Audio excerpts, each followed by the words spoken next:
That's alright, mama. That's alright with you. That's alright, mama.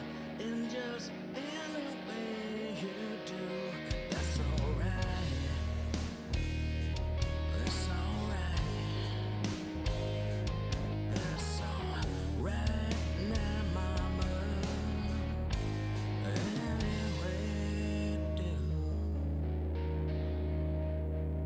Come on, man. Can you feel the pain? Into him now about this new world. Ain't no train. Papa's got a brand new eye.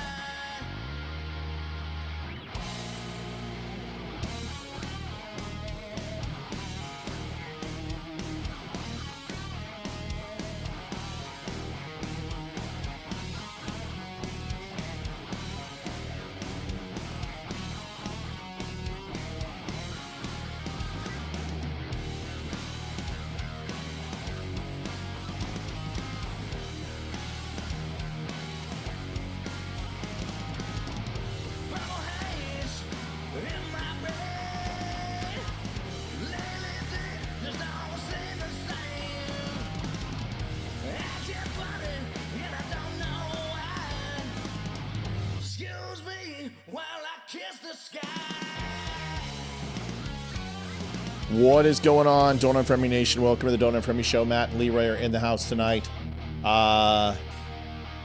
It's going to be an interesting one. At 7:30, Myron Gaines. Some of you may listen to him. He's kind of Nick Fuentes / Myron Gaines / what is it, Tate, whatever his face is. I don't know his name. All kind of get off on, being ultra male, challenging and being shock jocks and all that type of stuff. And honestly, I don't mind Myron too much. He's got a little bit of, a little over the top sometimes, and so's Nick, and even, what is it, Tate? Do you remember? I don't even remember the guy's name. He's the one that has a brother and overseas and supposedly has sexual assault charges and all this other stuff. Anyway, those guys. They're going to be debating Officer Tatum, who I actually really like. I like him. Me too. So I'm going to listen to it a little bit, and Leeroy and I will chime in. And I can't stand debates. I think debates are stupid. I really do. I think conversations are where it's at, and there is a very big difference between a debate and a conversation. A true debate, you score points and you sit down. It's just not a debate. You have rules and you have a moderator, and they always turn into, I can't, Leeroy, you can't, this is where you don't get to chime in. I'm sorry, dude. I feel bad, but I forgot to change the audio track. Can you please remind me when you jump off to do that so you can chime in here? Yeah. Because your mic's so low, people aren't going to be able to hear you over the music. I feel like a dick. I'm sorry. Leeroy basically said he agrees with everything I said. So, debates suck. But no, we're going to get that turned off. We'll get Leeroy. 3 minutes, we'll be right back, and I'll fix that. I promise. We'll get it in post.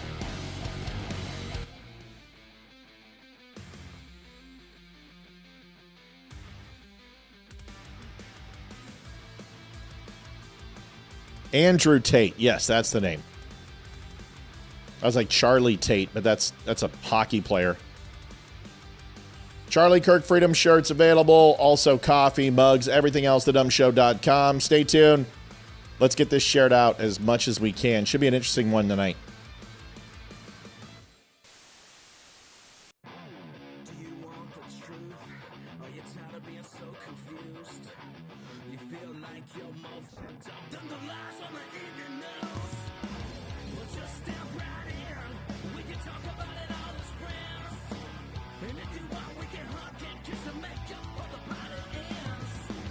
Agree or disagree, stop arguing me. 'Cause I'm everything you want. Damn, so what's your name? I won't tell no lies. Back up on the facts with truth.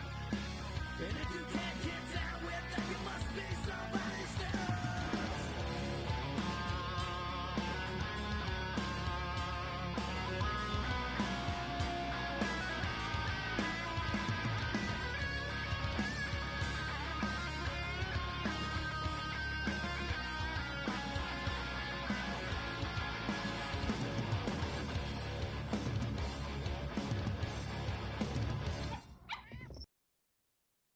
When you get a sec, check out my buddy Matthew Spear over there at the Dumb Show.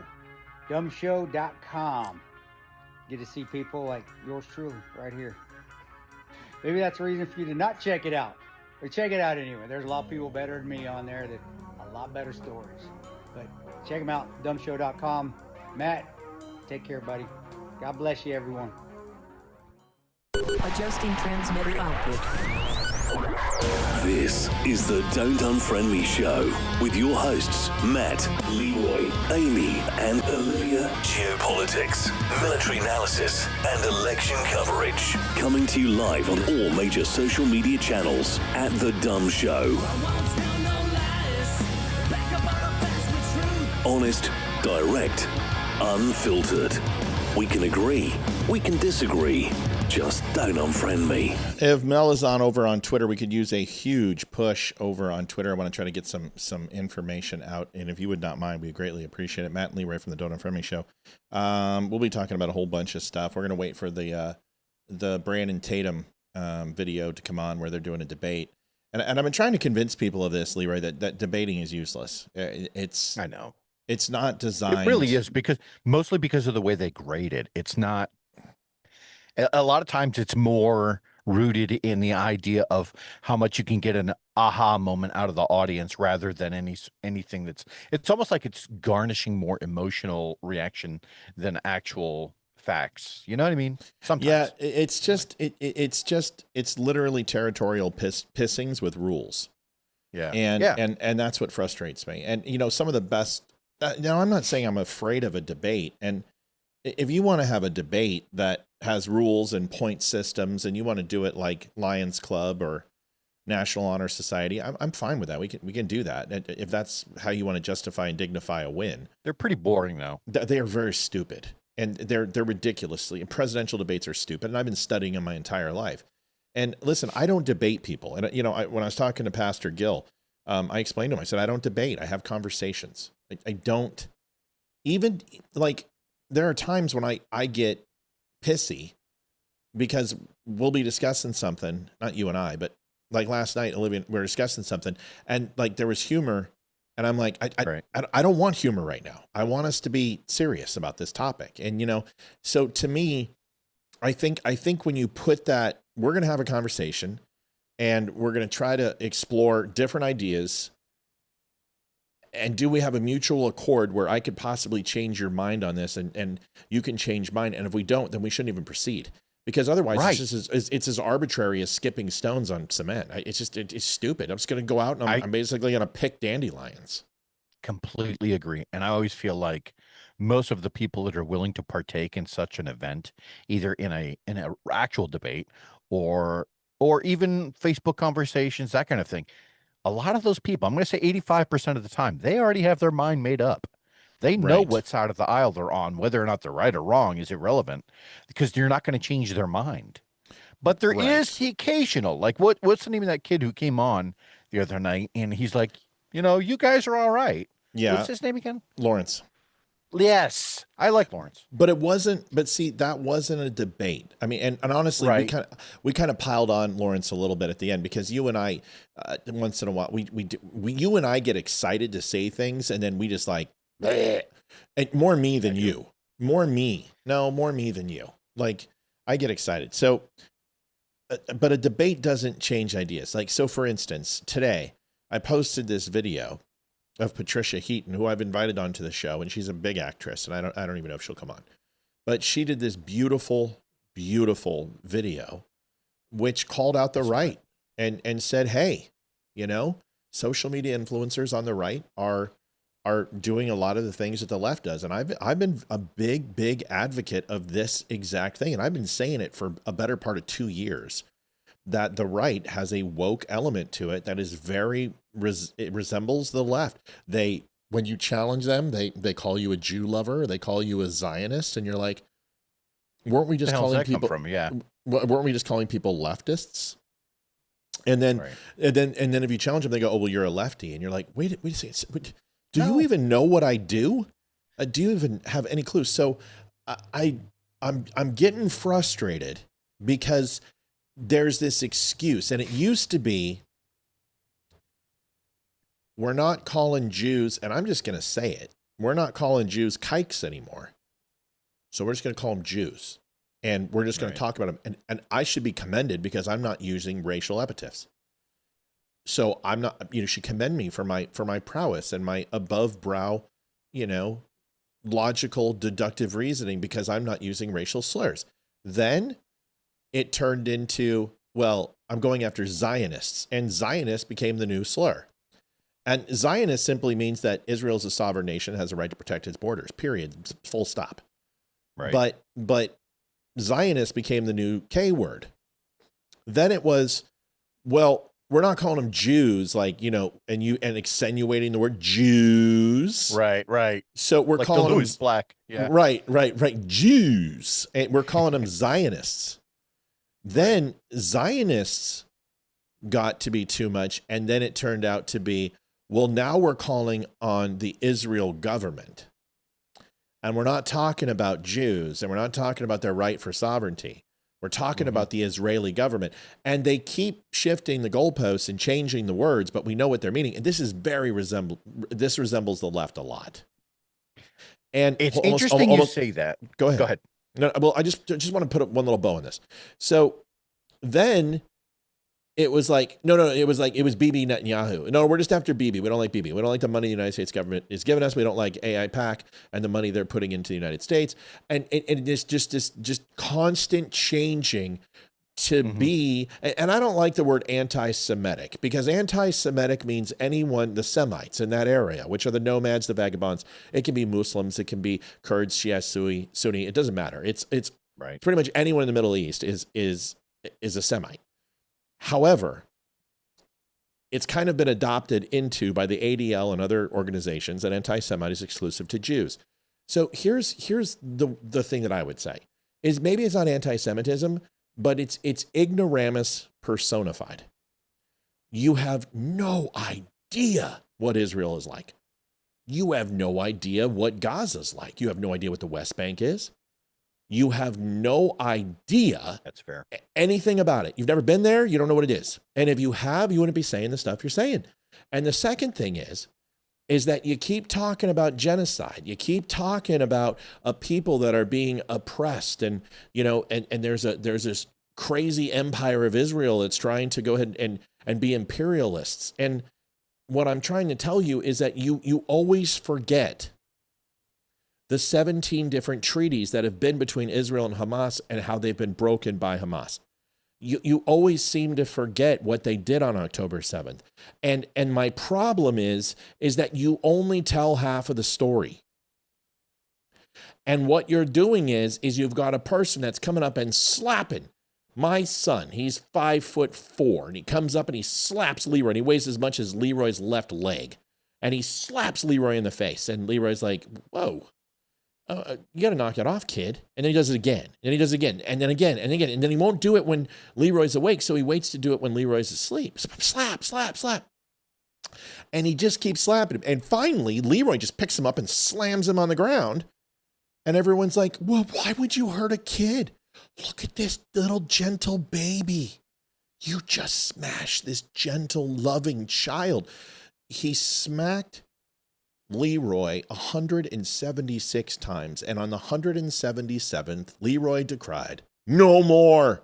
It will not happen again." And the bigger giant stepped on the annoying little roach, and people are crying over it. Leeroy, go ahead.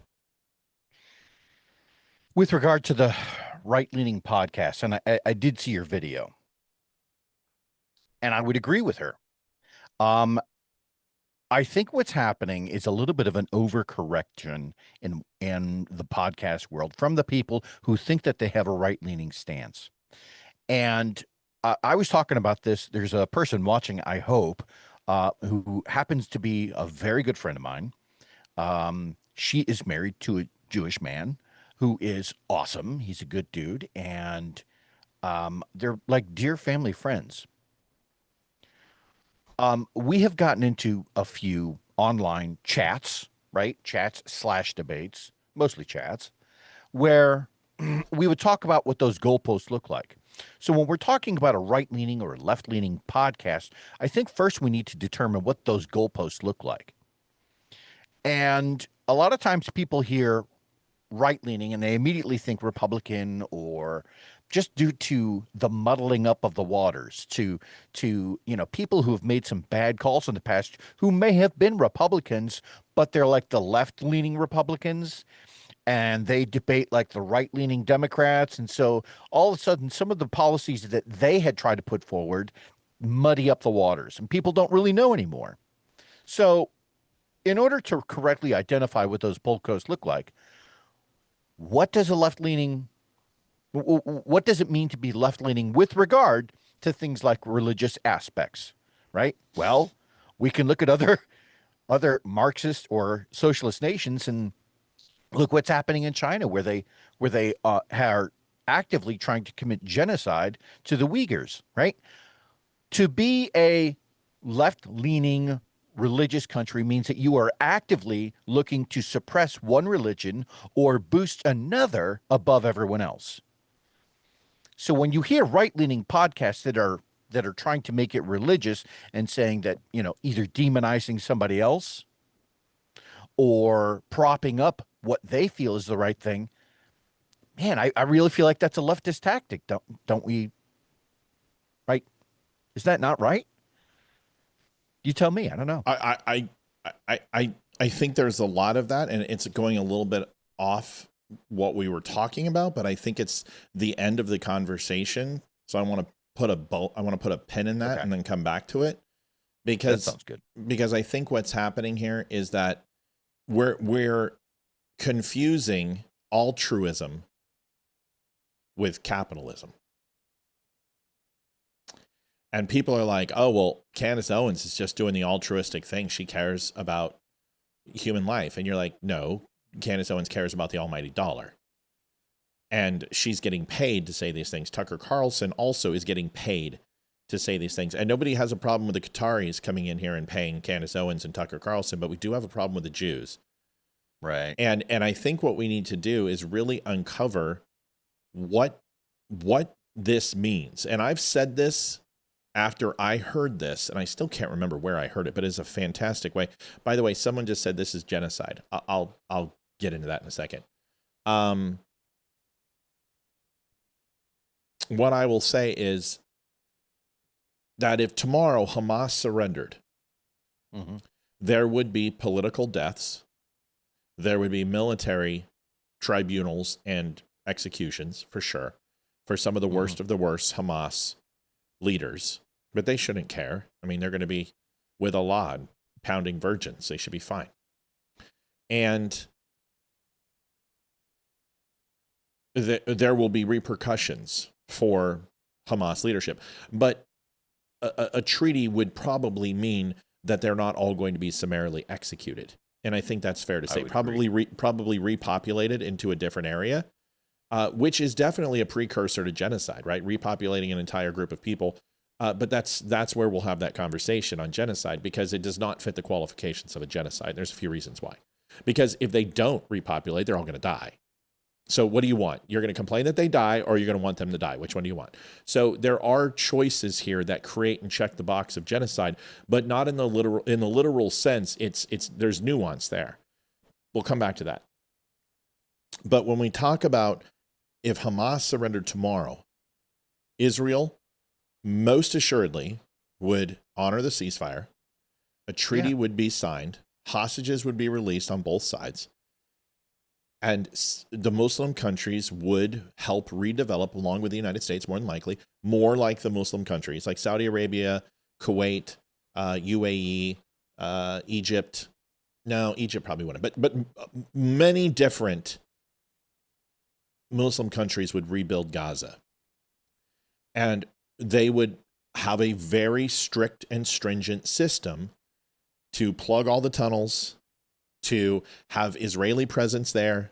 It would be very much like Beirut. It would be very much like Ireland, mm-hmm, in Belfast. And you would still have targeted terrorism and explosions. And we know these things would happen because we saw it in Beirut and we saw it in Belfast.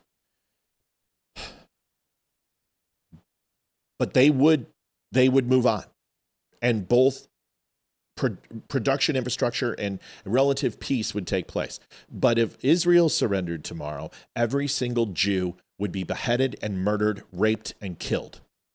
Yep. Guaranteed. Without any equivocation. Genocide would be perpetuated en masse.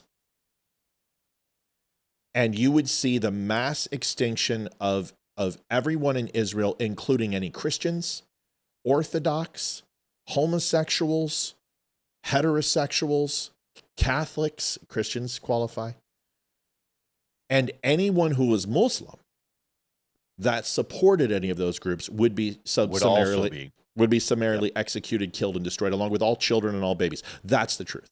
So don't give me it's a genocide. No, it's survival. There is a very big difference. Now, I want to stop there, because I have a tendency to go on and on and on, and I'll go on forever, and I have a buddy here. So I want to make sure if Leeroy has anything to chime in, because we're going to kind of peel the layer back, because I know there's people listening who have been a part of this video, and they're like, well, I'll come on at 7, I want to listen to you.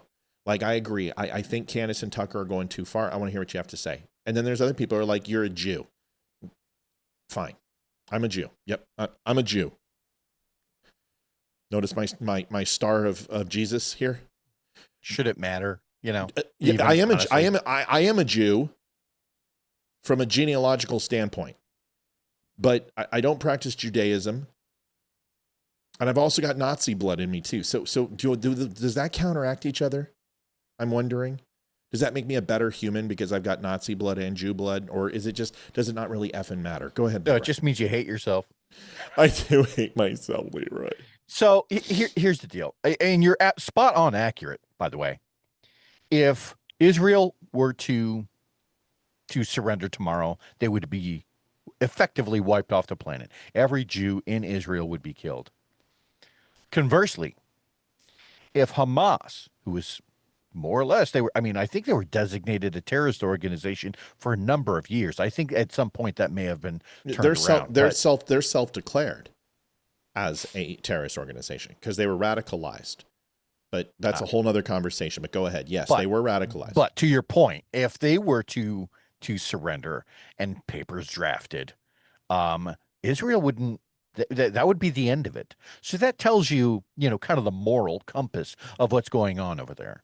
I really struggle with the idea that with Americans who think that Israel is in some way, shape, or form the aggressor here. These types of attacks have been going on for 1,000 years. And it's not like the United States, who is now 250 years old, is going to come into this and say, knock it the fuck off. It's not going to work. It doesn't work that way. But I will say that just going based off of those morals, I know which country I would want to support, right? And if you have a problem with this because of one religion or another, then effectively you're part of the problem. You're not part of the solution. Leave these people alone. And I guarantee Israel would want to do the same. Just my take. So it's a good take. And so if we go to it, like there's this new thing we're going to disprove tonight. And is that this whole thing is going out. Israel shouldn't have made Hamas. Israel didn't make Hamas. They had a choice between the. See, this is where ignorance comes in. Seth, why don't you call in? You and I are going to go ahead and go head to head tonight. I'm not going to do it through chat. Call in the show because you don't know the history. There was a choice. Yasser Arafat was pushing the PLO, and the PLO was radicalized at the time, and the PLO was considered to be the bigger threat. So although Hamas were philanthropists, and that group was philanthropists, they were horticulturists. They had peaceful religion and they were not radicalized. And then they were radicalized in the beginning. Then they were radicalized by the Muslim Brotherhood. And then the people of Gaza, of what people call the non-existent Palestine, put them in power and summarily took it and voted into it. And then they were radicalized. And then the JIP got involved and turned the entire Hamas organization into what it is. So saying that Israel created it is completely a fallacy, and it's not accurate, because you're leaving out, once again, context and nuance, and you think you're smarter than me, and you're not. So if you'd like to come on, and I'll do it properly, otherwise, maybe it's best to listen. Now you say correct. Then why did you say it? I don't know. Why did you say a half truth? Why didn't you say the full truth? Why didn't you say Israel created Hamas in the best intentions to separate itself from the PLO and Yasser Arafat? Gave them their land, gave up Israeli land to these people, gave up the West Bank, gave up the Golan Heights. They've been surrendering territory for 80 years. Why don't you say that? Because you want to go ahead and detract from the conversation and control the narrative and think that I don't know, and I do. So call in. Let's do this real time, and let's see what happens. Because I promise you, I know more about the Middle East than you've forgotten. And that's the problem with people, is they only remember the 80 years of Israel, and they don't go back to 1830. They don't go back to Mesopotamia. They don't go back to ancient Judea. They don't know about the Canaanites, and they think that you think that the Palestinians and the Philistines are the same, and they're not, and they never were. In fact, you're missing about 350, 375 years of history between those two. And we know this. We can look at carbon dating. We can look at monetary systems. We can look at buildings. We can look at the pottery. We can look at the history of Israel, that's their land. I heard a very smart historian once tried to describe something like the Middle East, and a lot of times, and in his description, he had the perfect analogy, and he described it as a brick wall. Most people always tend to study the most current events, which is the very top layer. So and so attacked so and so, or so and so is infringing upon their other territories, but it takes out of context the layers of that wall, and down at the foundation is that's that span of historical fact that we need to get to understand that top layer. Sandra Edwards with $5 says, come on people, let's knock it out of the park early in the game. Thank you so much, Sandra. I'll make that bigger. So and Seth, I'm not trying to be a jerk to you, but I know when I've got a troll in the chat, and I know I've got somebody who's listened to Nick Fuentes, because you guys are surface level thinkers. Groypers are surface level thinkers. Is that you guys are really good at your gotchas, but I can dismantle those because I've been doing it for 5 years.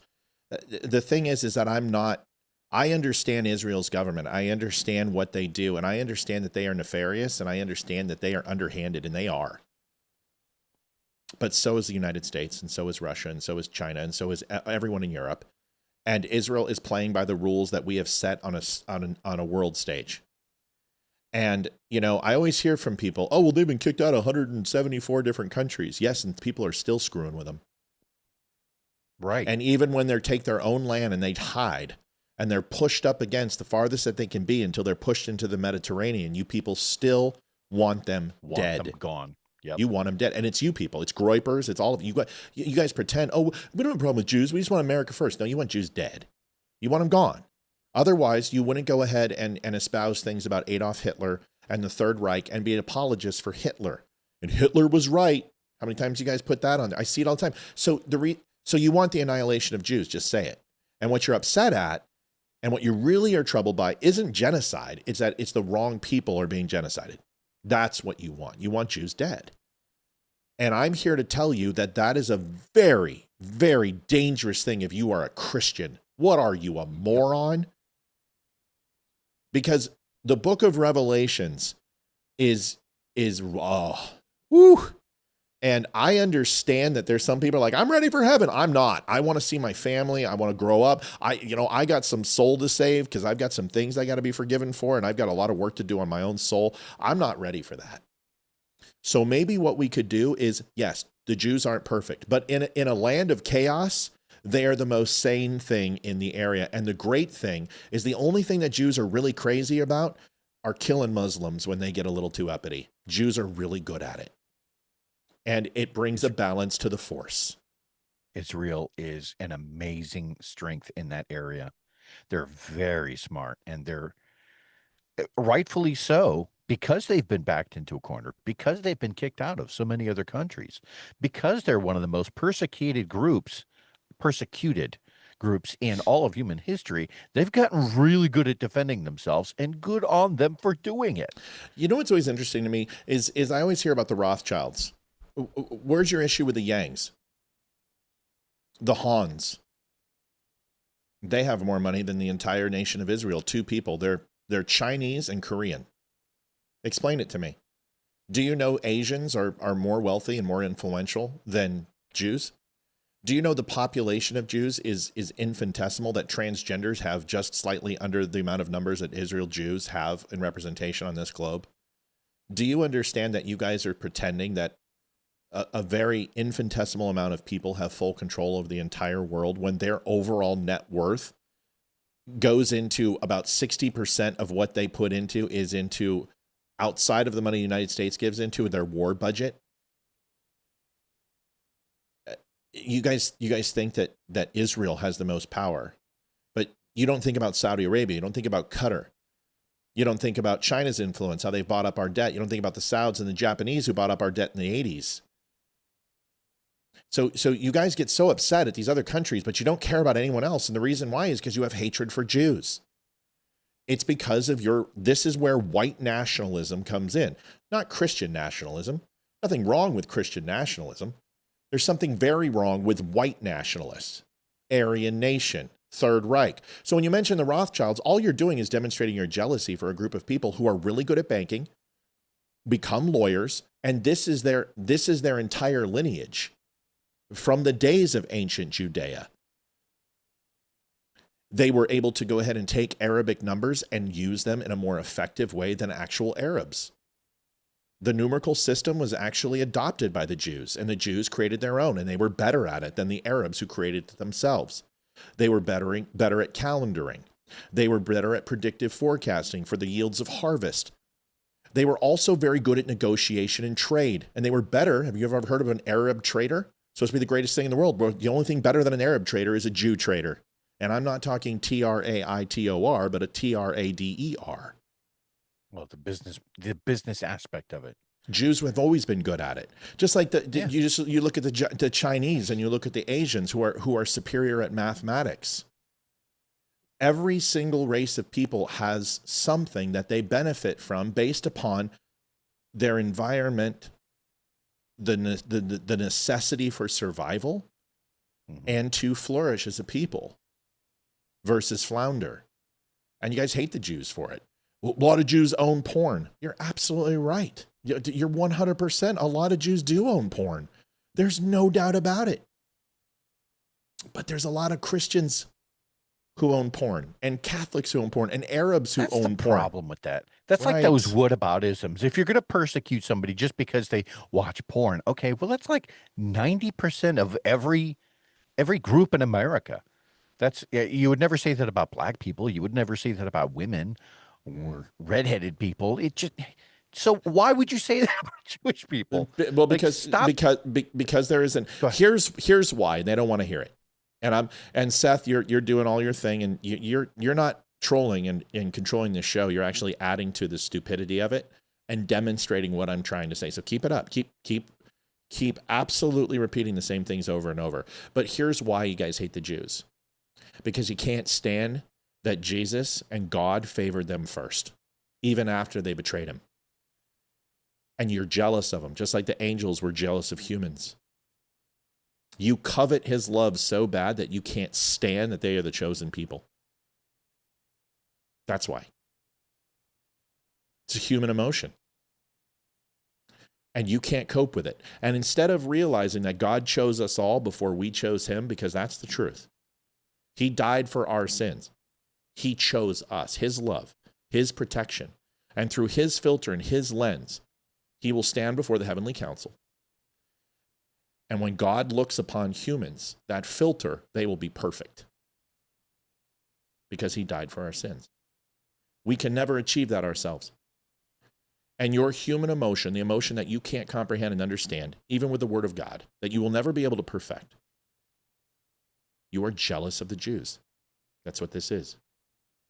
That's why you continue to hate them so much, because otherwise you have no other reason. You say America first, but you don't care about America first when it's in the best interest of the United States to protect Israel. And it has been for a long time. Yeah. Israel's fighting wars that the United States is not equipped to fight. We learned that in Afghanistan. The Russians learned it in Afghanistan.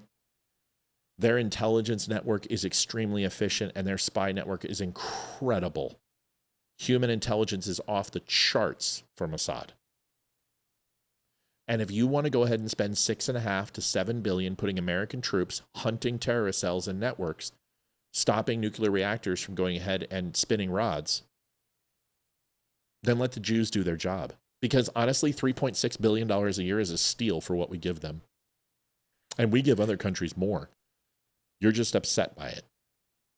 That raises a good question. I wonder how many other genocides the United States has interfered with to try and end, right? Because it was a genocide. Like, so Rwanda, for example, right? People would get all sorts of freaked out about that. Or what's happening with the Uyghurs in China. People are understandably upset about that, but they're not upset about the people attacking the Jews. Like, why not? Should anyone have to, you know what I mean? It doesn't make sense. Let me ask this question. Just the last one, and then we're going to move on. We're going to go to Myron Gaines and Officer Tatum, because I want to see this debate between these two. I hope it's a conversation. They're two very intelligent men. My question is this. If genocide is your big concern, and this is all the talking points, it's genocide, it's genocide, it's genocide, then why are you America first? Because we have created the greatest genocides the world has ever seen, the United States. If that is your qualification of killing innocent people, then the United States performed the largest mass genocide in world history when we dropped 2 atomic bombs on Japan and purposely targeted civilian areas. Why are you America first? If you have such a problem with genocide, why? Well, it's pretty simple, because it wasn't genocide. It was war. And the United States did whatever it could to stop the imperialists of Japan, who by the way, they just didn't hit us on Pearl Harbor. A lot of people don't understand that. They have no idea, no earthly idea, December 7th. Is they hit also 16 other countries simultaneously in the Sea of Japan and surrounding waters. And they took massive amounts of land to give themselves a buffer zone from mainland Japan because of their oil reserves were low. And they had to take a massive amount of area. And they took a lot of supply from these countries, including Sumatra and Malaysia. The U.S. supposed wasn't Virgin Isles, but they took over mainland areas in China. They took over mainland areas in Korea. They tried to push into Australia and Papua New Guinea. So the Japanese hit us extremely hard. And you need to understand is that wasn't genocide, that was survival. Now, you may ask of me, well, where's the standing army? That's the problem. It's an ideology. Terrorism is an ideology. It's not the Japanese that have a white flag with the rising sun in it. Ideas don't die. Yeah, it's not a swastika and Hindu symbol and a Buddhist symbol reversed in order to be evil and ugly. They don't have that. And they don't wear signs. And they park themselves in the most vulnerable areas. So you can say all those things, but you're a hypocrite, because you're saying genocide out of one side of your mouth, and then you are completely condoning genocide when it's Americans doing it. Someone else, by your definition, not mine. I don't consider it a genocide. I don't consider Dresden to be a genocide from Britain and the United States and the Allied forces that bombed Dresden and killed and flashed, burned 67,000 Dresdens. No, that's not genocide. So for you to say that, you're a hypocrite. So you support genocide. It just has to be your type of genocide. That's funny. The Nazis felt the same thing, by the way. They didn't classify what they did to the Jews as genocide. They called it cleansing. Cleansing of the pure birth and the pure blood. And used Christian scripture to justify it, even though they didn't believe in anything in the book whatsoever. It's interesting. But anyway, you're a hypocrite. Hold on, I'm going to send you something, Matt. Yeah, I got to get to this Myron debate though, but send it to me and we'll play it in a second. Can we do it right now? You can do it quick? I'm working on it, Matt. I'm going to text it to you. Okay. When my wife and we took our cruise, that's a picture of a temple, and that was in, where the hell was that? That was in Rotan, Honduras. Mm. And oh yeah. The lower right corner of the church is a little interesting there. Yeah, like I told you, Hindu and Buddhist symbols, yeah. And honestly, the original symbol for the Buddhists is actually reversed. The Hindu symbol has the 4 points, and it's actually in the same position as the swastika. Although the depiction is the 4 legs of, I can't remember, the 4 legs and the 8 arms of the god, the Hindu god is what it represents. Like that, and then it represents joy or whatever. But this symbol is used throughout most things, as most symbols are, throughout the Middle East and Asian countries. So it's really interesting. I remember seeing that for the first time in Japan at a Buddhist temple. Just interesting. And you're like, wait a minute, should that be there? It's like, why hasn't that place been literally burned to the ground? Right. What is this, Buenos Aires? What the hell is going on? So here's Myron Gaines. Here's a little bit of this. We're going to watch this together. And I hope you enjoy it. Folks, $5. Not a good start to the show tonight. We know this is really interesting, but we do need to do a little cleanup here. thedumbshow.com/donate. We do not have a sponsor anymore. We parted ways with our sponsor, Wimkin.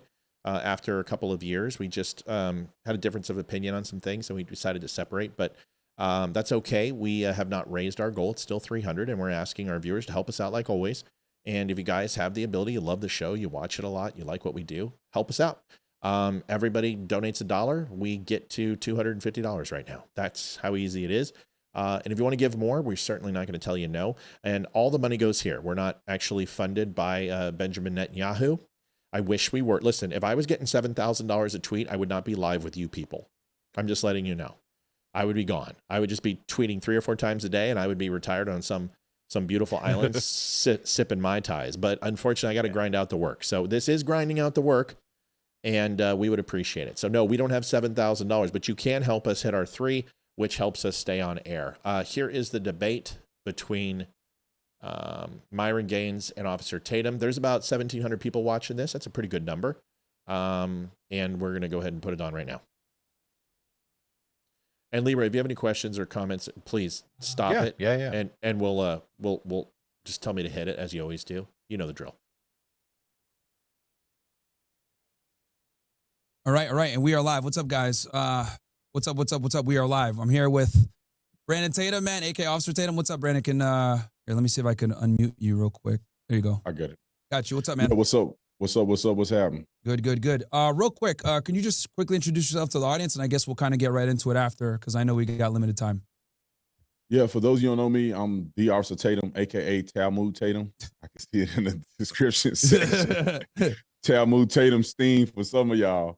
But anyway, man, former police officer, college football player.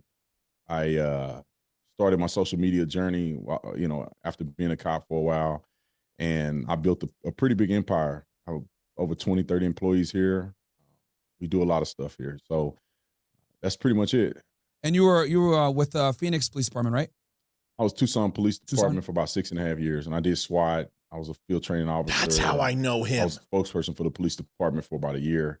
So Damn I did a lot of things. I knew his ass. Nice. We'll have to have a conversation on that. Break into your house?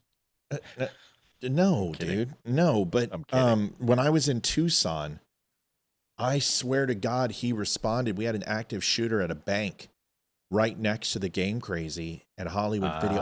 That's where I know him. So you've seen him I've seen him in person. I've seen him in person. Yeah. I would almost bet my life on it. Almost bet. SWAT gear? No, just black tactical and rifle. And yeah, I remember him coming in, and they basically were just running a buffer zone around that bank. And I would have, I swear that's where I know this guy before. I got to talk to Mike Turgison. Mike, I like him. Yeah. Oh, I love this guy. I've been watching him, but I've always said, God, I know him. I know him from somewhere, but I swear. I've reached out to him to try and get him to come on our show, but you got to ask him. You got to say, hey, never were you in? Well, he's busy, dude. He's got 800,000 followers. He just said he has like 30 people that work for him. So I'm doing the same thing. I always try to reply to everybody, but I get busy. But I can't imagine what he's going through. Anyway, I'm gonna play it through my head and check his timeline and check his LinkedIn profile. And if it matches, oh man, that would be a crazy story. But I swear I've always said when I watch him, like, he looks so familiar. You know, dude, I've been around a lot of areas, and I've mingled with a lot of different people. It's a small world. All right, here we go. Yeah. One day, because I was with HSI for many years, we could definitely have a good discussion on that. Especially Tucson, it's a very busy city for HSI, man. You're not too far from the border. Yeah, it's crazy out there. So I know me and you've been going back and forth, right? We disagree on some things, but I think it's always been a very civil and respectful discourse among from our disagreements. One of the big things that we disagree on, obviously, is Israel and our aid and our support of them. I think my audience kind of knows my position already. Do you kind of want to give yours so people don't mischaracterize where you stand with Israel? Yeah, I mean, my support FY, this is why I like Gaines a lot, and he can be a crass, ignorant jerk when he wants to be, but that's just when people are treating him that way. But he's very respectful. And that's a great way to introduce somebody, is let them go ahead and express their opinion. I do like him, and you guys got to watch him. He's an up and comer. I think he's going to clean up his stuff a little bit, because he really has a future if he can just clean up his stuff a little bit. He's already a great success, but if you want to start influencing millions, and not that I'm an expert, guys, I'm still learning, but you got to kind of toe the line a little bit. I'm learning that, and I'm trying to be a little better about that. But anyway, I'm a stunt Zionist, to say it bluntly, but my support for Israel is twofold. I think it's a strategic support by the United States of America to have Israel as a partner. I think we fund Israel for strategic purposes, which I agree with. I don't agree with everything Israel does, but for the most part, I think that they're a valuable partner for us. Also, there's a spiritual element of it. Biblically speaking, Israel and the state of Israel, the promised land, the Jewish people, are all a part of my faith. And God has made a promise to those people, and we should honor that promise. So I support and believe in Israel spiritually, and support the state of Israel, the Jewish state. And then also, they're our biggest ally for a reason. And I'm in full support of that. Okay. Cool. So I guess I know the spiritual reasons that could be a whole discussion in itself, getting into, Christianity and the theology behind this. So I'll just kind of keep it strictly more contemporary and from a military/U.S. foreign policy perspective. So you think you're saying, like, from strategic purposes, can you kind of elaborate on that a little bit more as to like why you think they're a good strategic partner or are valuable ally? Yeah, because I'm an American first person, but I'm not an isolationist. And I understand that there's value in America having strategic partners all over the world to help us in defense, to help us against common enemies. And I think Israel's position in the Middle East, and they've been just that. I mean, in order for us not to have our troops fighting on the ground and dying for every war that goes on in the Middle East and fighting against enemies that hate America, they wish death to America, we have strategic partners like Israel with technology and other things that Israel brings to the table outside of our Judeo-Christian connection. That's pretty much why I think that they are a partner for us and why they are beneficial in America, for American interest. And we can see that on a lot of scales. We'll get to it as we go through the conversation, but there's many fights, wars, and battles that America don't have to fight because we have Israel. Fair.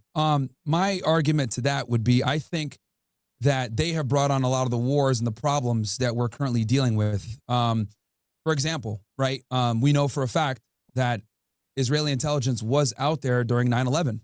And 9/11 spurred the entire war on terror that we're still dealing with to this day. Oh boy. Israeli intelligence were the ones that basically gave us the botched information about the weapons of mass destruction. When you look at all of the architects for the Iraqi war, almost all of them from PNAC and the people that authored the Clean Break Memo were all Jewish Zionists, right? Dual allegiance Jewish Zionists. From, Bill Kristol to Douglas Fife to Daniel Pearl to Wolfowitz, all these guys, all the architects of the Iraq war were all Jewish neocons. And I think that they've caused quite a bit of problems for us with this war on terror. And if it had not been for our interventionist foreign policy, which is structured by Jews, we wouldn't have the problems that we have now with the Middle East. Wow. I think the only place I disagree with, and I think we agree on the fact that we shouldn't be fighting endless wars and stupid wars that don't benefit America's interests. Agreed. And I think we did get dragged into a war. But the difference in what you believe and what I believe is that I don't think it's solely the responsibility of Zionists and responsibility of people from the Middle East or Israel. We have our own intelligence. We have our own military, and we have enough common sense to fight our own battles if we deem necessary. Correct. We don't engage in every single war that comes up and every single war that is beneficial for Israel, right? We're not fighting in Gaza, and we had limited capacity to fight in Iran. We're not fighting Hezbollah.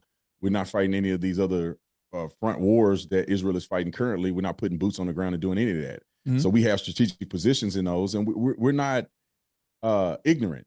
And people act like somehow our military personnel. And let's be honest that not just the intelligence coming from Mossad, but a lot of this came from MI6, and MI6 had a lot to do with it. This isn't the first time England has got us involved. In fact, we were running proxy against Iran since 1973. So, England had a lot to do with it. They gave us intelligence from MI6, and this was not a single piece of intel that was acted upon. This was multi-agency information coming along with our own. So you can sit here and blame this all on the Jews, but it's disingenuous to do so. I don't buy the argument that it was because of the Israeli intelligence element that the U.S. decided to go off half-cocked into a war that lasted for years and years and years. That might have been a contributing factor, but It wasn't the trigger. Well, yeah, and to assume that there would be peace in the Middle East if we wouldn't have went into Iraq is just a ridiculous notion. Right. You just got done killing 300,000 Kurds in Iraq. You had the Iraq-Iran war. You had terrorist groups that were increasing. You had UAE that was firing off, Qatar that was firing off. You had northern Libya, which was training cell groups for all the Middle East, and were conflicting and closing down shipping lanes. You had Somalian pirates that were actually being radicalized in Somalia and DJ. This is a ridiculous notion that the Middle East would be at peace. But the guy on the right is basically saying that it's because of that intelligence report is the reason that the U.S. got involved with these quote unquote endless wars, and he's basically trying to pin that tail on the donkey on Israel, saying it's because of their faulty intelligence, which really wasn't faulty. It was more like a conspiracy theory. Hey, let's see if we can get an endless war going. I don't buy it.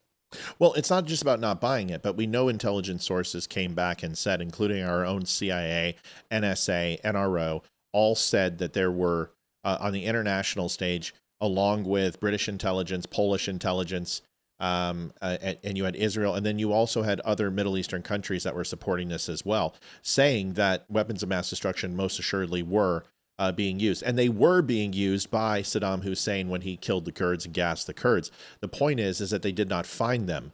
But you also need to understand that they were used against Syria by Vladimir Putin. We know that Russia was backing Iraq. As we backed Afghanistan against the Russians in their extended war, they were backing Iraq with Russian-made weapons, with proxies through Iran. So to sit here and assume that the gas was not moved across borders or pulled out, but the point is that the intelligence wound up being faulty because they didn't find weapons of mass destruction. Frank Wood donated $50. Hope this helped. It does, brother. Thank you so much. Interesting points. I'm liking it so far. Let's keep playing. Don't have common sense. We fought that war in part for a benefit for America. And I don't believe that it benefited America as much as the warmongers would have liked it to, but it was an American's decision to do that. Israel didn't even help in the war in Afghanistan and Iraq. They didn't help in any of it. They didn't have boots on the ground. They were told not to. They shared. They were told not to. Shared intelligence. Well, they shared intelligence with us, but they didn't fight in the war. So they were told not to. A person can say in part bad intelligence. You can say bad intelligence, but at the end of the day, the onus is on our people. Just because they come with intelligence, we don't verify intelligence. We don't make our own decisions. I don't think that's a fair statement. I think that you could say that they've given us bad intelligence. And if so, our government was responsible for taking those intelligence and running with it. Our government was the one that spent hundreds of billions of dollars, trillions of dollars in the war, and we were there for 20 years. Just to add some context to this, because this is like a 4-person debate. Carrie Sprix donated $5. Always interesting shows. Thank you. No, thank you, Carrie. Listen, Thank you, Carrie. He's absolutely right. Israel was absolutely wrong about weapons of mass destruction, but Israel was also 100% in every way, shape, or form. They were amazing at T1 tank acquisition and targeting the Iraqi tanks that were there. They were fantastic about gun running and smuggling from all major Iraqi cities. They were very useful for supply lines and any type of weaponry that was coming across. Joanne Townsend, $10. Thank you for everything you do. They provided refueling stations and armaments. They provided aircraft for us. To sit here and say that Israel didn't participate, they did, but they were told absolutely not to get involved, because if you remember, Iraq was sending Scuds in the 2 places. They were sending them into Kuwait and they were sending them into Israel. And the further aggression that Israel got involved, the United States knew that it would have to leave the desert at some point, and when it did, the Jews would pay for it. So they kept the Jews out of it as much as they could. But to say that it was all faulty intelligence, that's absolutely incorrect. It's an asinine statement. Lee Wilson, $20. The good, the bad, and the ugly. Thanks, Lee. We really appreciate you. Go ahead, buddy. Real quick, just to add something to that, every intelligence assessment will come with 3 categories: either high confidence, medium confidence, or low confidence. And it is entirely plausible, because 99.999% of our audience doesn't have a clearance. So it is entirely plausible that when the Israeli report had shown up, they could have stamped this with, hey, we have low confidence, but we think there is an indicator that they have weapons of mass destruction. And somewhere along the way, that may have been translated to our military leaders to say, hey, we've got this Israeli report that says they have weapons of mass destruction, without ever connecting those 2 dots. So confidence levels, I think, is important here, because there's an assumption that is built into that to say, hey, Israel is saying this, versus Israel they could have only been indicating it. Yeah, and let's also remember, and this is really important, is that there's some inside baseball that the press did not get back then. And a lot of the talking points were coming out about weapons of mass destruction, which also was not the only reason we were there. And 2 narratives came about out of that press conference. And I believe it was Ari Fleischer that did this, is made the comment about weapons of mass destruction, and also a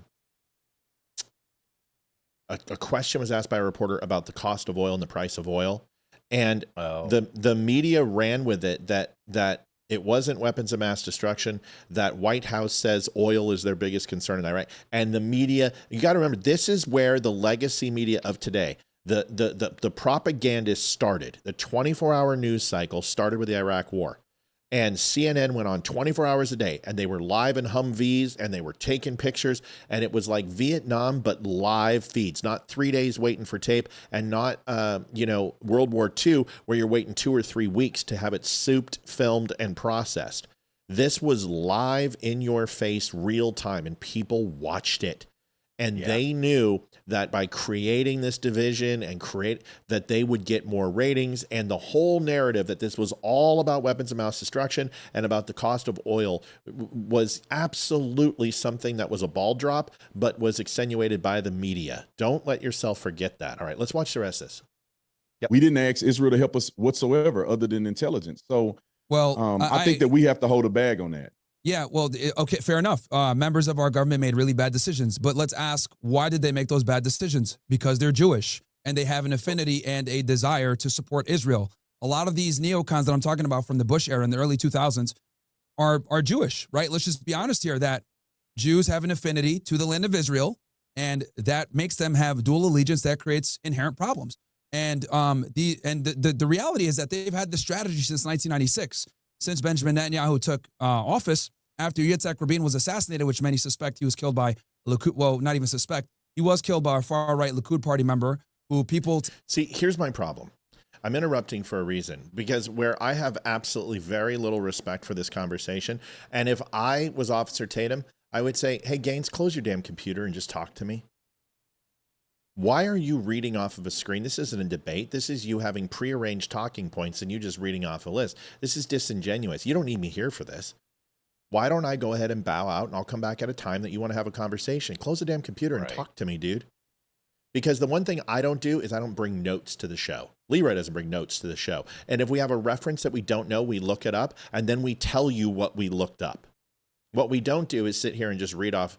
This is from us. So this is why I don't debate people, because this is why Dean Withers is such a putz, because he has an AI computer there. And whenever somebody comes in to debate him, the information from that call is coming in and the computer is giving him the answers and he reads it off. Now, I'm not saying he's not a talented debater in real life. He comes very well prepared, but he also is computer heavy. Nick Fuentes is straight from his head. You got to give Nick Fuentes credit. He is the original at this and he is very, very good at it. And that guy knows his stuff. This isn't a debate. This is literally just being read to like a sermon and you having to sit here and listen to it. This day, to include Yitzhak Rabin's widow, believes... Sorry, did you have something on that? No. Cool. He was the one that was behind him being assassinated because he struck the Oslo Accords, which would have been the framework to a potential Tuesday solution. So Netanyahu gets into power, and then a bunch of framers write the Clean Break Memo in 1996. And in that memo, it illustrates all of the Middle Eastern countries that they want to take over. Iraq was at the top of the list, and then you fast forward just the year hit 2000. Him on that. Why are you reading off of a computer? For New America. In that paper, they say they're going to have a Pearl Harbor-like event. They would need that to institute some type of regime change. And then, bam, a year later, 9/11 happens. We have Israeli fingerprints all over 9/11 from the people that were in the towers, from the people that did the insurance policy and owned the buildings, to Israeli intelligence overseeing it and taking pictures and documenting it. Art students that were in the country for multiple months or a year. And this isn't even conspiracy. All of it is conspiracy. Some of it is conspiracy. Yes, right. Let me just finish real quick. Let me just finish real quick. So you have all these fingerprints, right? These Israeli fingerprints. And then next thing you know, after 9/11 happens, we're going to war in Iraq. Thank you. Where did that intel come from Iraq? It came from, them making the lie, saying that Mohammed Atta, the lead hijacker, went ahead and met with an Iraqi intelligence official somewhere in Asia. And they passed anthrax to each other. And then Netanyahu came to the United States and said, hey, if we take out Saddam, there's going to be positive reverberations all across the region. And then we went to war in Iraq and it didn't benefit us whatsoever. It cost us, trillions of dollars. 1 million people died. Soldiers died. It didn't cost us that much. So here's the thing. Has anyone looked at Iraq lately? No. You might want to look it up. You might want to take a look at what murder rates look like. You might want to take a look at what multiple religions, including Christianity, are doing in Iraq. You may want to look at their economy. You may want to look at their medical and surgical facilities that they have. You might want to look at their yes. You may want to look at their transit systems. Everyone keeps saying nation building doesn't work, and I normally agree with you, but you might want to look at Iraq before you open your mouth. Deborah McLaughlin donated 565. Thanks. I learned so much from you guys. You're about to learn more because we're going to keep doing this. I'm not saying Iraq is perfect. What I'm saying is that it is in a much better place today than it was under Saddam Hussein, and that is the absolute truth. Just like the South was a much better place than it was under Democrat rule. It's amazing how that happens when you remove dictators. Yeah, isn't that nice? And sometimes it doesn't work out because the power vacuum, we understand that. Right. We know this. We see this. I mean, Syria, we're taking a big risk right now. We put basically an al-Qaeda terrorist in the position. However, there are times that it can work. It does work. Yeah. All right, here's the rest. And I think America got smarter and didn't do boots on the ground now because it would have been so heavily, disavowed. But there's so many different things here where Israel creates problems. Well, this is the thing. If you want to say it was a joint venture that went south, then I wouldn't disagree with you that it was a joint venture. But to blame Israel and blame the Jewish people or Jews for the entire scenario, I think is disingenuous. The commander in chief, all Jews. I'm blaming the Jews that were in power that wrote this stuff. The Jews are in power. But you got to understand, unless you are saying that George Bush had absolutely no he had no fight in the game, or he had no say in what we do in the military as the commander in chief of the United States military. You have to act as if somehow he don't have any say or he's not responsible whatsoever. Well, that's almost obfuscating responsibility from the bad policy positions of our own government. Now, and I want to be really clear here when it came to Iraq, real quick. It's not Iraq is the new, Bahrain or Kuala Lumpur. It's still a shithole. It's just a different type of experience than it was. They still have economic challenges. They still have dependency. but they have political freedom and pluralism, something they've never had before. They have a constitution. They have a framework. Mass terror on the scale that it was is not even remotely close to what it was. So there's reconstruction, there's infrastructure. They've built bridges and roadways and hospitals, and it's getting back to where it was supposed to be. Now, this is way back before the Iraq-Iran war, and Iran and Iraq both look very different than they did before that war. So there's still internal conflict, there's still infighting, there's still problems, but it's not what it once was. And in another 50 years, which is probably what it's going to take, Iraq will rise from the ashes and hopefully be another Arab state that is predominantly influenced by Western civilization, like Saudi Arabia, like Bahrain, like Kuala Lumpur, like Malaysia, Sumatra, and other countries. And hopefully Syria does that too, but it's going to take time. But my point is that Iraq is surely better off than it was under Saddam Hussein. That's my point. No, you're if right. You want to say in a joint venture, and there's two sides to think about it. You could say in a joint venture, in good faith, they acted and it was wrong, or you could say in a joint venture, they acted in something that's not in the best interest of America. We're not in the business of doing regime change, and our government was a part of that. So I think we agree that Afghanistan was a catastrophe. I think we agree that we shouldn't have been in Afghanistan and Iraq the way we had been. And our government was wrong for that. But to obfuscate responsibility and act as if it's just the Jewish leadership and the Jews are running America and the policies and all of their intel, we just take at face value with no type of resistance whatsoever. I just don't think that that's the case. If you want to argue that Jewish influence had a part in it, of course it did. Of course they were our allies. That's precisely the problem. You have American politicians that are Jewish that are putting the needs and the needs of a foreign government. Americans. No, there was every politician is not just Jewish. No, well, I'm not saying every politician. I'm talking specifically. I'm saying you got to say the entire Congress, out of entire Congress that approve wars. Especially in both House and Senate. Let me explain. How many Jewish people were 10 minutes, bro, involved in that? Almost all the framers, all the people that are pro-war, right? The people that were the decision makers. Remember, and let me say this too. Bush was effectively asleep at the wheel with the whole war and the war on terror. Bush was extremely inexperienced, incompetent. It was Dick Cheney that was running everything. And under Dick Cheney is not a Jew. No, I know. But everyone underneath him, right, that were the framers of the war, right, were either hardcore Zionists or Jewish. Okay. Okay, let's make a difference there. Are you saying that your argument is Zionism and Zionist? Or are you saying that Jews are the problem? It was both Jews and Zionists. The ones that aren't Jews are super pro hardcore Zionists. So Zionists and Jews are the same thing. Yeah, but that's a problem. That's a big problem. I think the problem is that how is it a problem if you want to say that unwavering loyalty to Israel, in a part that affects America negatively without any due diligence, that is a problem. I agree with you. But when you bring up Jews as if it's somehow uniquely Jews are involved in this or they're leading the charge here, I disagree with you. Now, if you say Zionists, that includes Americans who do not have necessarily a lineage from Judaism or a lineage from Israel. They're just people who believe in Israel's existence. To the detriment of the United States. And that's the problem. Well, they put we got no benefits from the war on terror. Why is it just isolated as the Jews? Okay. Right. So yeah, why is it isolated? Okay. It's just the Jews. You just quick 30-second point.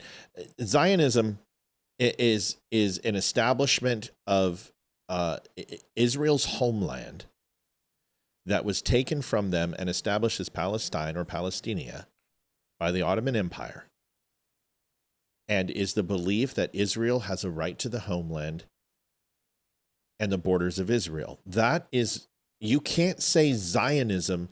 You can't sit here and say that Zionism is responsible for what happened in Iraq any more than you could say Judaism or anthropology. Right. These are philosophies. These are studies. These are simple thought processes of existence. They don't guide people's hands to destroy. Now, if you want to say that Israel is an evil empire that's all about confiscating lands that was once owned by Muslims. Okay, we can talk about that.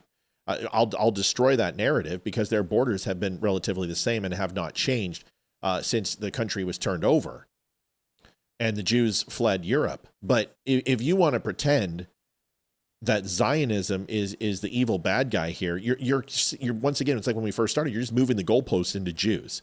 Just stop. Right. This is where Tatum should be like, listen, can we stop this bullshit? Can we stop the monikers and the double talk? Can you just say you're blaming the Jews for this, and then we can stop talking about Zionism, because this is distracting the debate. Go ahead, Leeroy. I'll tell you why this guy is being a little bit disingenuous, okay? Because first, he used the big banner, this is the Jews' fault, right? The reason that the U.S. got involved with the war is because of the Jews.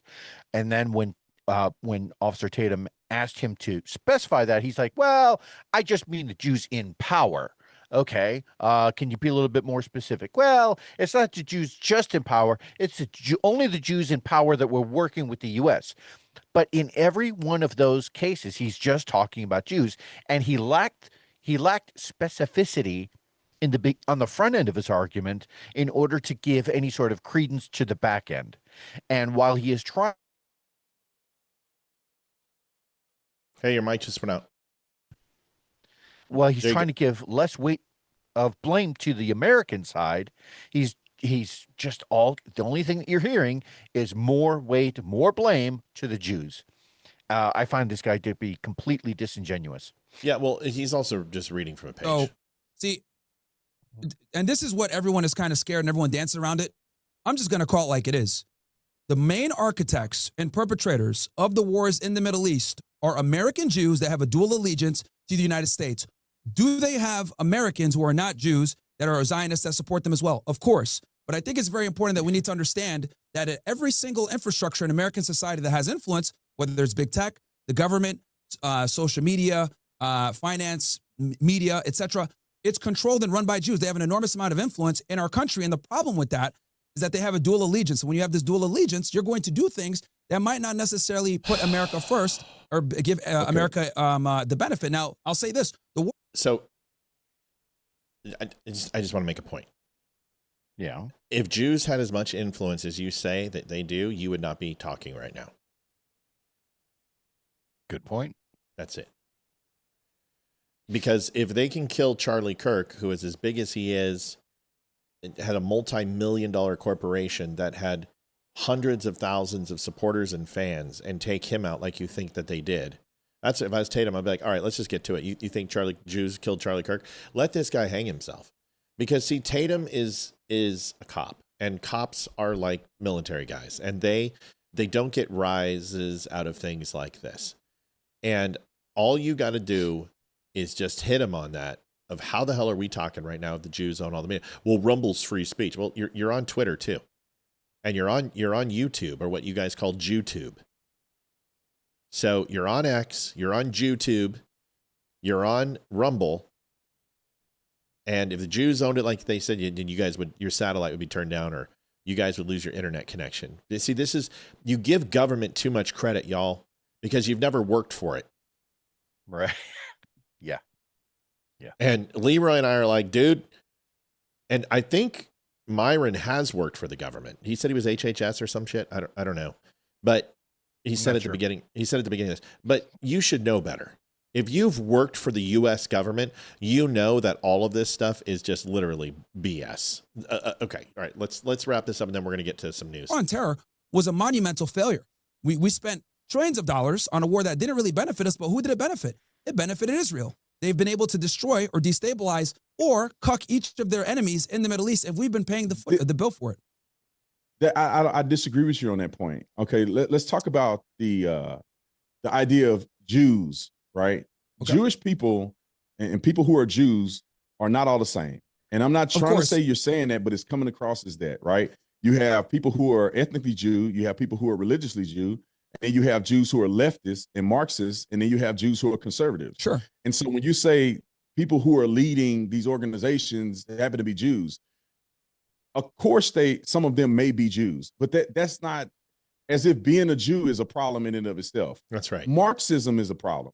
Now, if people are leading, But who made Marxism? organizations pushing Marxist agendas, Who made Marxism? Marxist Jews. But see, here's the thing, man.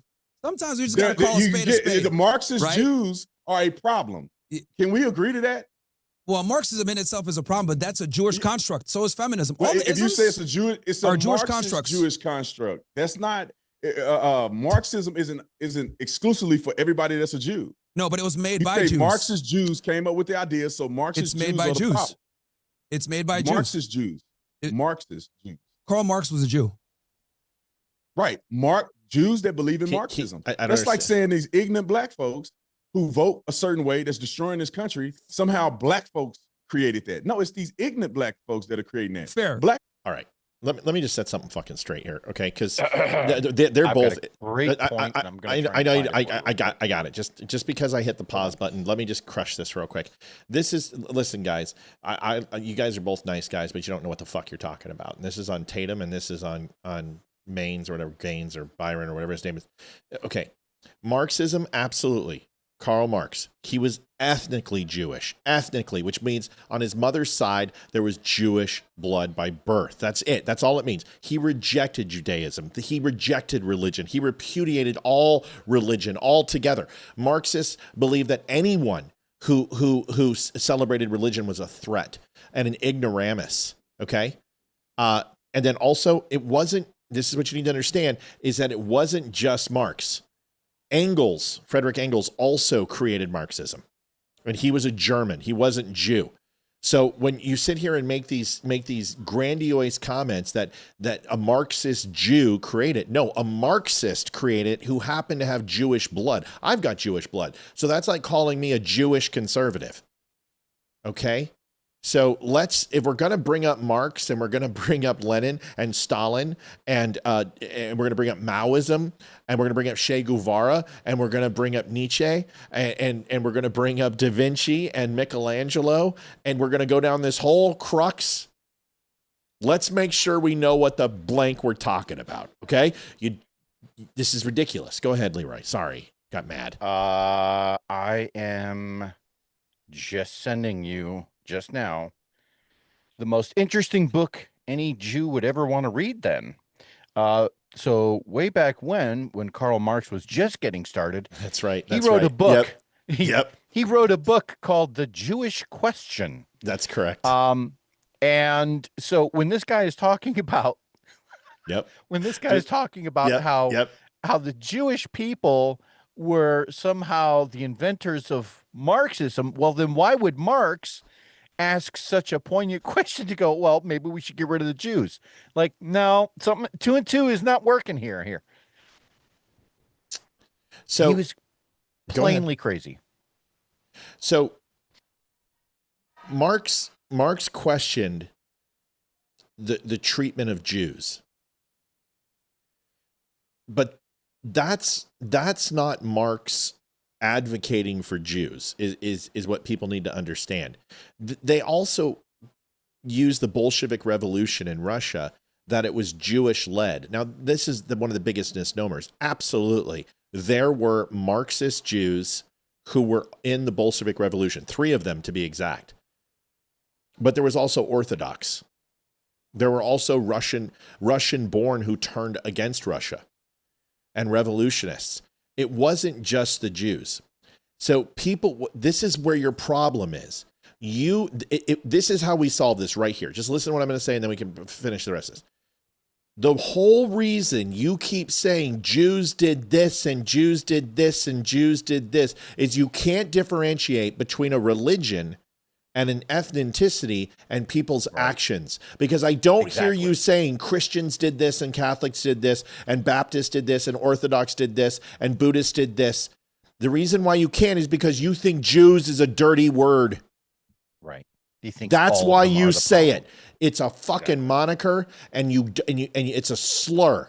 You use Jews as a slur. So when you're sitting here saying all this, every time you say Jew, you're justifying it like you're saying, calling them a K word or the N word or whatever else. And I don't need to start using slurs.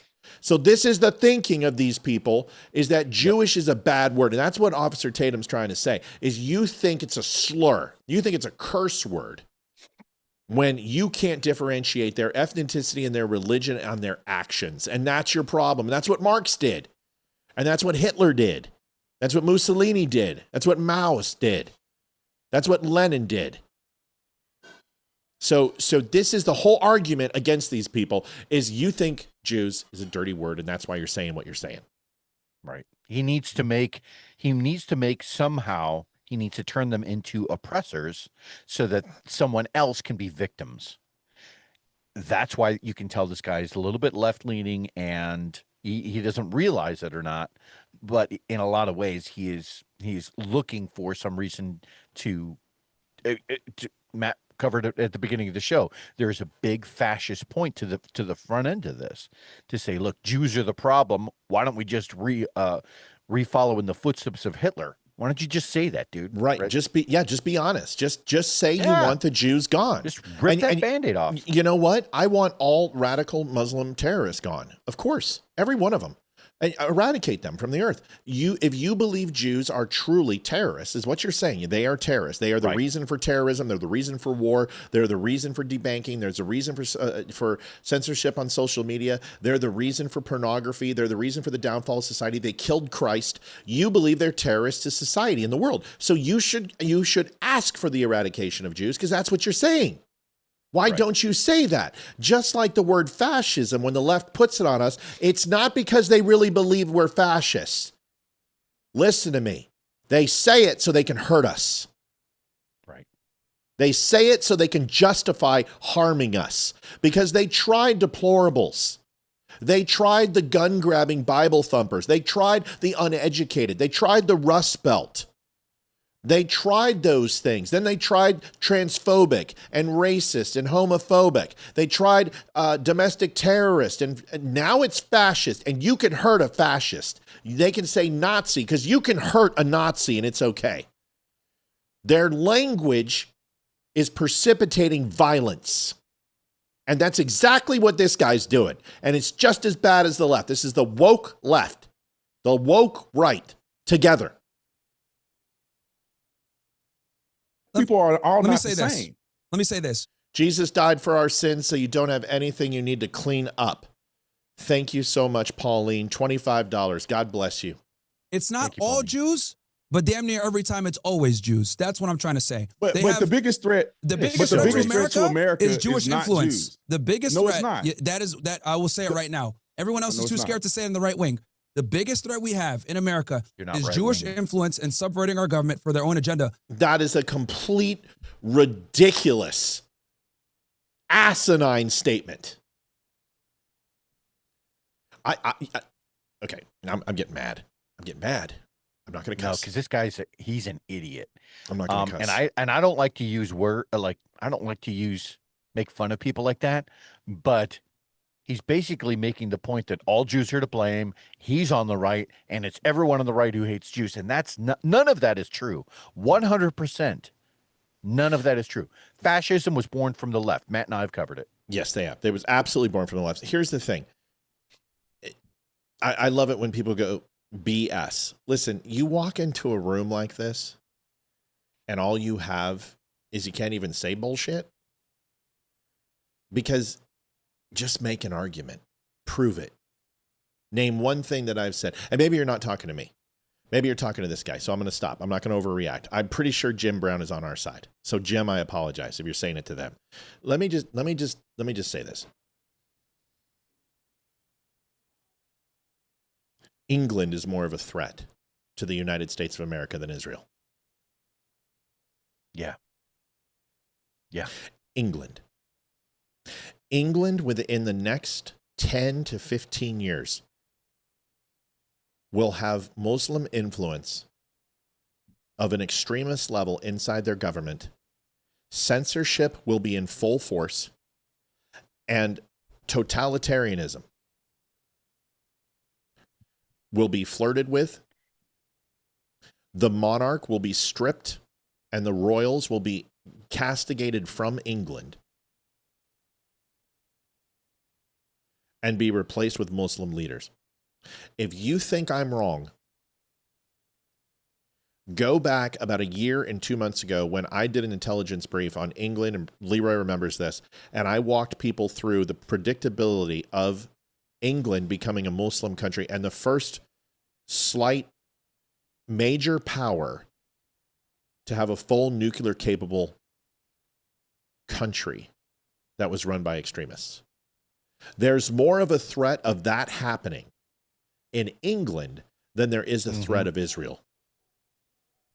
And I'm not even done. India and Pakistan are a bigger threat to the United States than Israel. Hong Kong, Taiwan are bigger threats.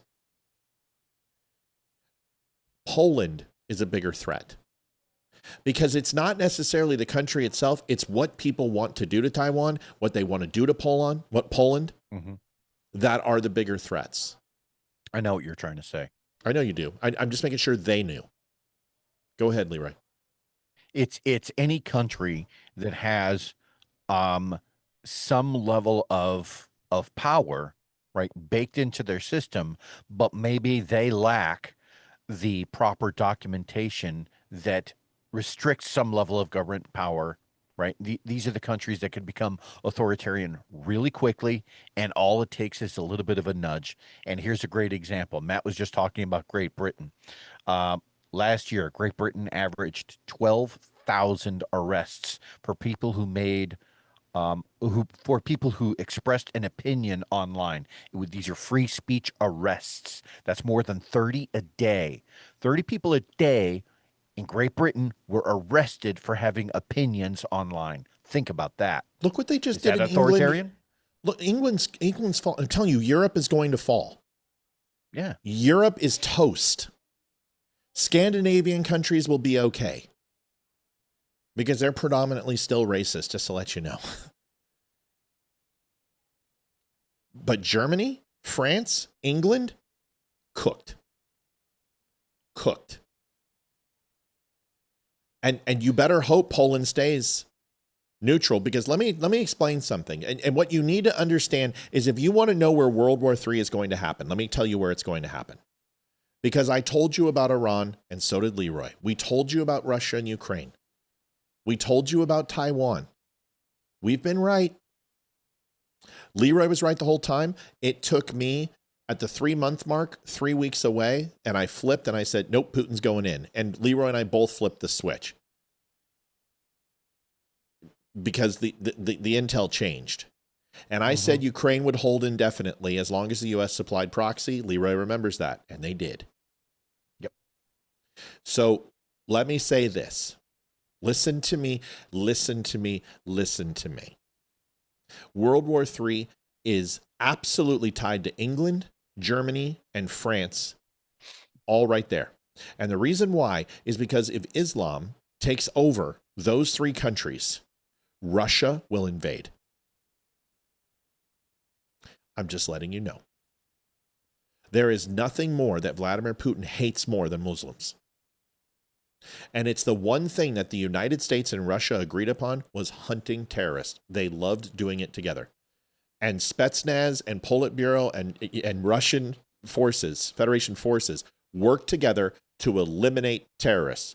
And they will not allow the EU, because remember, Russia believes that the EU and Europe is theirs. And you're going all the way back, predate the Bolshevik Revolution, and go back to old world Russia. You got to go back to the Tsars, and you got to go back to Rasputin. But Russia believes that it has a claim. Bobby Richardson donated $51.99. Half of this goes to Leeroy. Love you guys. Thank you. We love you. So my point is if Vladimir Putin sees that Europe is getting taken over by Muslims, right, I believe he will say, no, if I'm not getting it, they're not getting it, because I'm just telling you, that's what happened with Ukraine. That's exactly what happened with Ukraine. It's what happened with Crimea, and it's what happened with Syria. Go ahead, buddy. is that they used Vladimir Putin used any ethnic Russians that happened to have been living in those countries as the anchor point to say, hey, look, these people are being oppressed. So I'm going to go in and I'm going to liberate them. And not only am I going to liberate them, I'm going to liberate all of their supporters, which, oh, by the way, could be the whole damn country as far as Vladimir Putin is concerned. So what he does is he uses any ethnic Russians, right, and the land that they happen to be standing on to be justification for invasion. If you said the biggest concern, that's a great point, by the way. The good, the bad, the ugly says the Russia's biggest concern is Western creep. Yes. And we've said that on this show. Leeroy specifically, of the 700 miles of exposed border against Ukraine, it stretches Russia. And the Western creep into NATO absolutely is a big concern for Russia. I'm telling you this. If they get Muslim control, and radicals in charge of England and France and Germany, where do you think they're going to go next?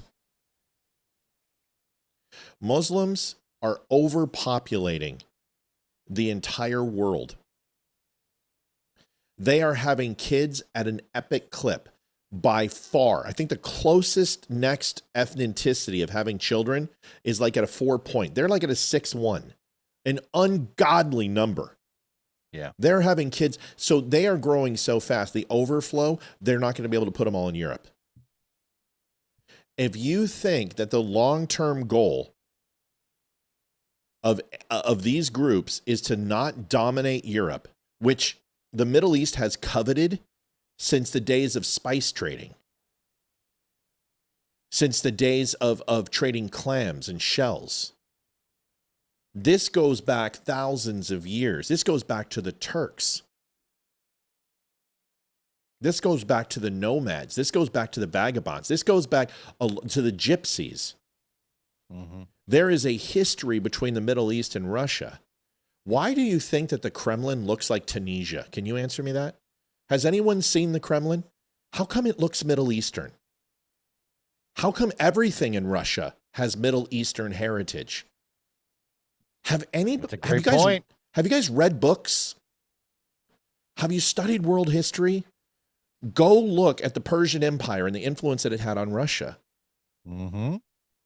So you guys, there were other countries before these countries, and their influence and their coveting of power and dominance and land is well documented. My point is that if we lose England and France and Germany, Western civilization is toast on that side of the pond. It's over. The Jews will fall. The Saudis will be annihilated. And then it's ball game. Then it's ball game. That's world war. People are saying, well, what about Africa? You've said Africa. Africa's a hot spot. That's a land grab. That is the Middle East of 1980 to 2010. That's what we said. Africa. That is going to be where people are going to covet and grab for natural resources. That is going to be the territory. But the world war that can take place is if Eastern Europe fails. Mark my words. The problem with Eastern Europe, the problem with most of Europe is that it's just open, wide, and flat.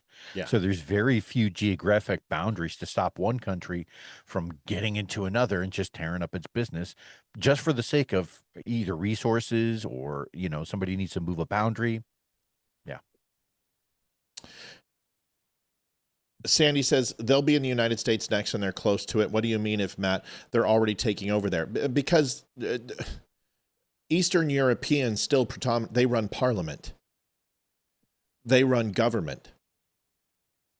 But they won't. By 2030, England, 6 out of 10, 60% of their parliament will be Muslim born. Did you hear what I just said? That means they'll get a Muslim president or a prime minister. Then it's over. Then you have totalitarian regime. You're going to have one rule. Theocracy will be gone. Christian values will be gone. Catholicism will be castigated out. Orthodox will be hunted down and killed.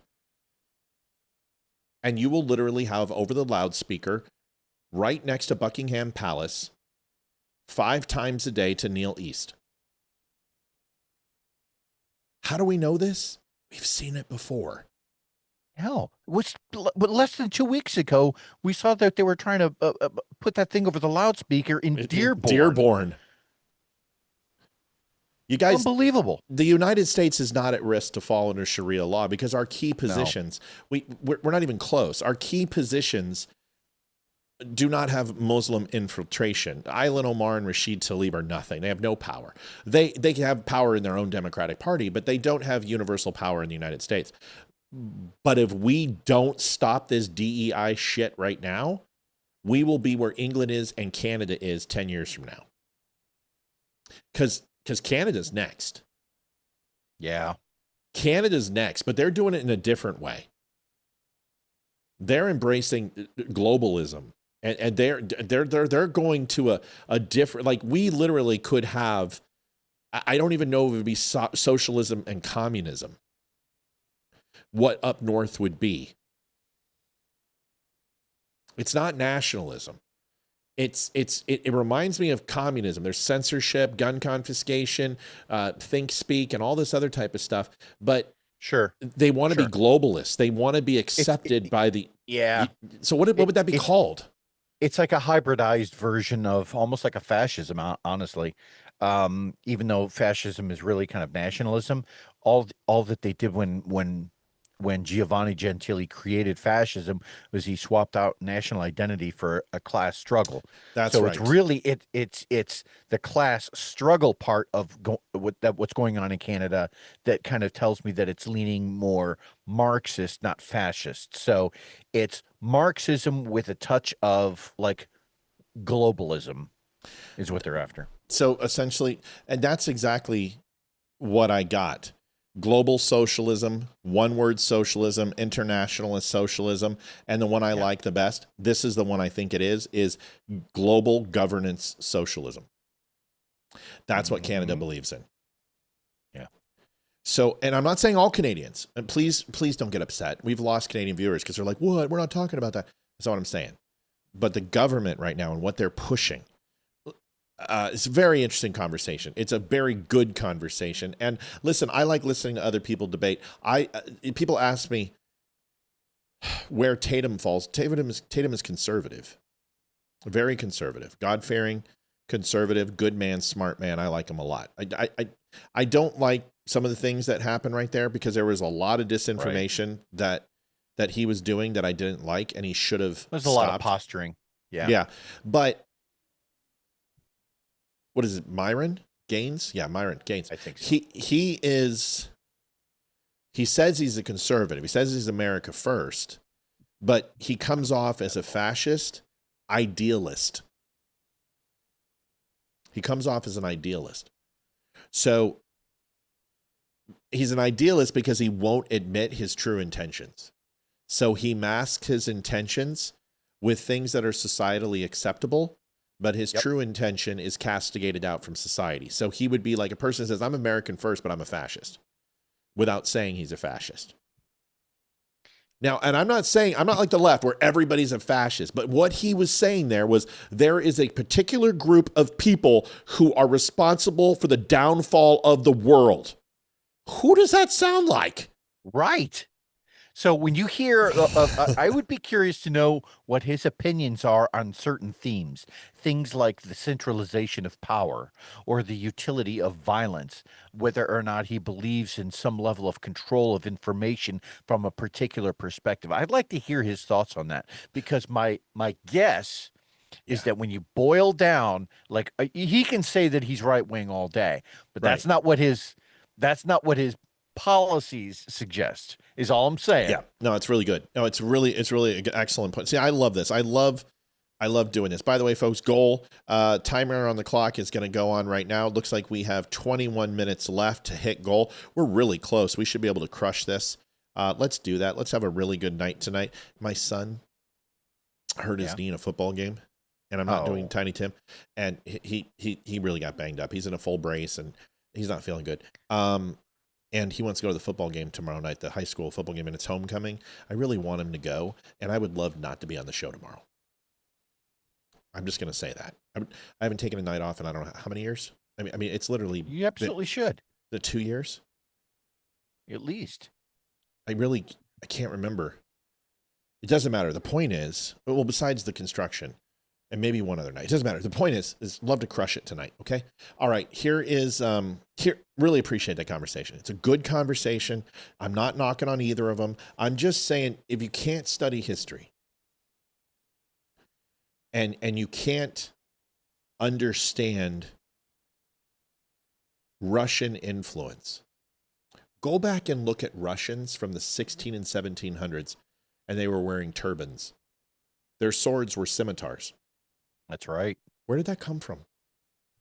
Their mustaches were curled up, and they wear funny pointy shoes. And look at the Cossack dolls. And what are they? The Chumara? No, what are they called? All the dolls that fit into each other. Oh God, where did this? I know what you're talking about. Yeah, I know you do. Those dolls. Where did those come from? What nationality created those? There's little things that you guys should study and go, the Middle East has been around a long time. And they have influenced. And if you believe that they do not believe in expansion, go look at a map from 1700. Go look at Russia in the turn of 1800 into the 1900s. Go look at Russia. It was Elizabeth the Great from Russia who said that if Russia doesn't expand, it dies. Yeah. And so what Russia has been kind of ever since then, it's been kind of what you've seen is this expansion and then contraction of its own borders as it tries to do exactly that. It will expand for a little while and in our day, I can't talk tonight, that would have been known as the Soviet Union. And then all of that collapsed in on itself in 1990. And they've been trying to expand ever since. And it's this cycle every 100 or so years. So when you look at the it's nesting dolls. When you look at the nesting dolls, a lot of people think those are Russian made. They actually came from Japan. And they were based on the 7 gods. And craftsmen in Japan would do that. And they would have them in jade and they would have them in porcelain. And every time you went ahead and took it off, another smaller and smaller and smaller. Well, Russian craftsmen took this back. And this was in the 1800s. This was 1890, 1880, somewhere around there. So the point is that you have Japanese influence inside Russia. So when you look at culture, you can't just look at Russia today and the Jews today and go, I got my snapshot. I know what I'm talking about. Because trade and throughfare during those times was incredible. And you had multiple countries that were trading, and they were trading infrastructure, architecture, methods on irrigation, distribution of food and storage of food. And these cultures were intermingling and trading their strengths and enhancing their inequities through other countries. So when you look at Russia, there is a very large Middle Eastern influence, like I said. So can I add something to that? Yeah, please do. When you're talking about like the debate that we just saw, and I feel like a lot of debates kind of devolve into this. One sec. Hey, we got a caller. I'm going to put you on mute real quick. Hang tight. Leroy's going to finish his thought, and I'll bring you on. Hang tight. Yeah, I'll only be a minute.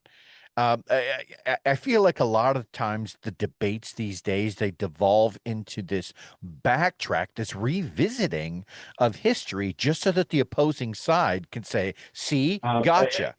Without ever realizing the I don't know, the current. Hold on a second. Caller, mute your phone for me, please. Mute your phone real quick. We'll be right with you. Go ahead, Leeroy. Without ever really seeing the current state of things. Like, people just want to throw historical facts in there for these gotcha moments to say, oh, look, Persia did this, and that's why I'm right. Can we get back to like the current day? Like, I don't want to go take a trip down memory lane with historical facts just so we can play these gotcha games. I want to know why you think it's okay for everyone to gang up in Israel. That's all. That's a perfect statement, because if we keep going back through history, atrocities, we can just get back to Christians and say Christians are the most persecuted people ever on planet Earth's existence, and we win. Christians, we're the victims. Blacks, yeah, that's cute. Nope. Jews, nope, not really. Russians, nope. Orthodox, forget it. Christians are the most persecuted even to this day. So let's stop pretending that going back through history somehow is the own that you think it is. My point about talking about Russia, when you look at the Persian influence inside Russia, is to really help you understand that when they say, oh, well, a Jew was part of the Bolshevik Revolution, that doesn't matter. This is a person who was castigated out of Israel. There were people who were castigated out of the homeland, who were castigated out of Germany. There were people who matriculated into other areas and fled because of the Ottoman Empire. There are people who fled because of wars with Muslim groups. JD Stillwell, $25. Thank you, Leeroy. All right, we got a caller on. Who's calling? What do you want to talk about? Hey, Matt, it's Frank. Hey, Frank, what are you talking about, dude? Hey, Frank. Matryoshka dolls. Yeah, that's what they are. Yeah, or nesting dolls, whatever. Or, it's not nesting dolls, is it? No, it's Matryoshka. Matryoshka dolls. Yeah, that's who created it, and he and that's the same thing. I think they're the same thing. Are they not? They are. Okay. Yeah, Matryoshka dolls. So, they're nesting dolls, and the guys who did it, like I only know their first two names, and the reason I know is because of Hunt for Red October, Sergey and Vasily, something or other. I know that for sure. Yeah, I'm not sure who invented them. I just know that they are called Matryoshka dolls. Yeah, but I don't know where that came from, but it just, when I heard you talking about it, it popped in my head immediately. Yeah. Okay. Yeah.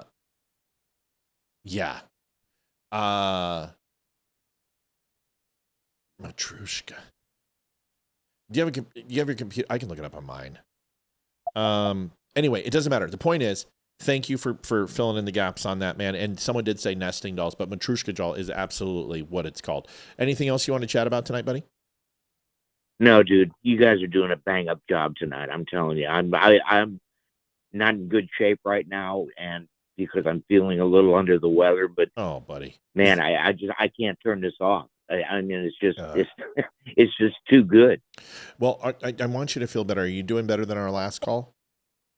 Oh yeah, good. Yeah, that's good news. Yeah, I just got bit by a bug or something, and I don't know what it is. It's just, I'm just not feeling really good right now. But yeah, I'm as far as that last conversation went, yeah, we're good. We're good.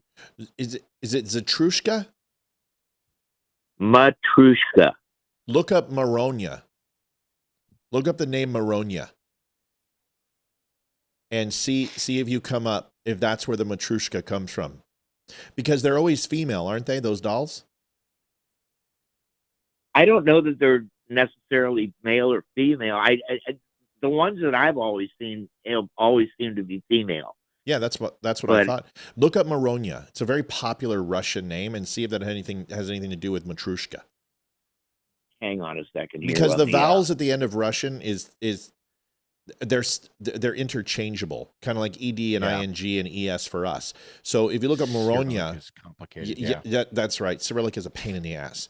But look up what Melania says. Yes, Matt. They're for mother, so female. That's right. That's the word for mother. There we go. Yeah, Maronia. I want to play Trivial Pursuit. Okay, that I did not know. Yeah, Melanie just confirmed it. So did Jim. Yep. Okay, good. I love you, buddy. Cool. Get some rest, pal. How's your knee feeling? You okay? Yeah.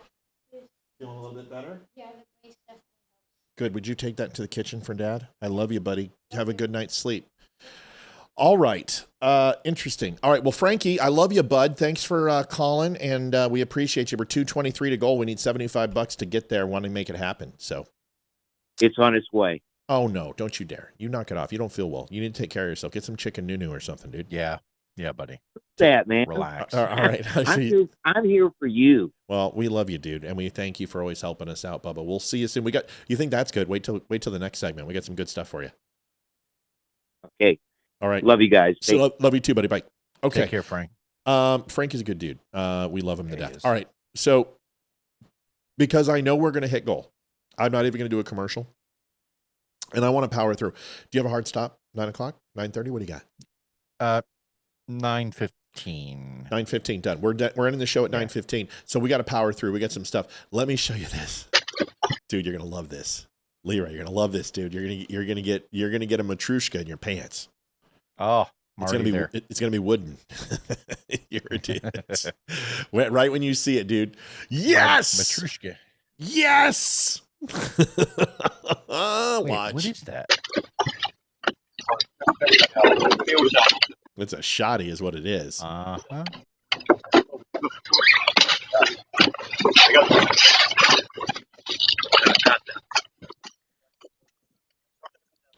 You recognize the gear? Yeah. Yeah. Tell by the backpacks. Tell by the weapon systems they're using. There's your comms guy.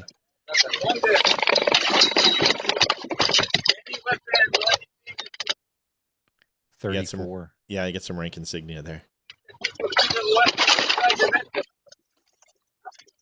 What you doing?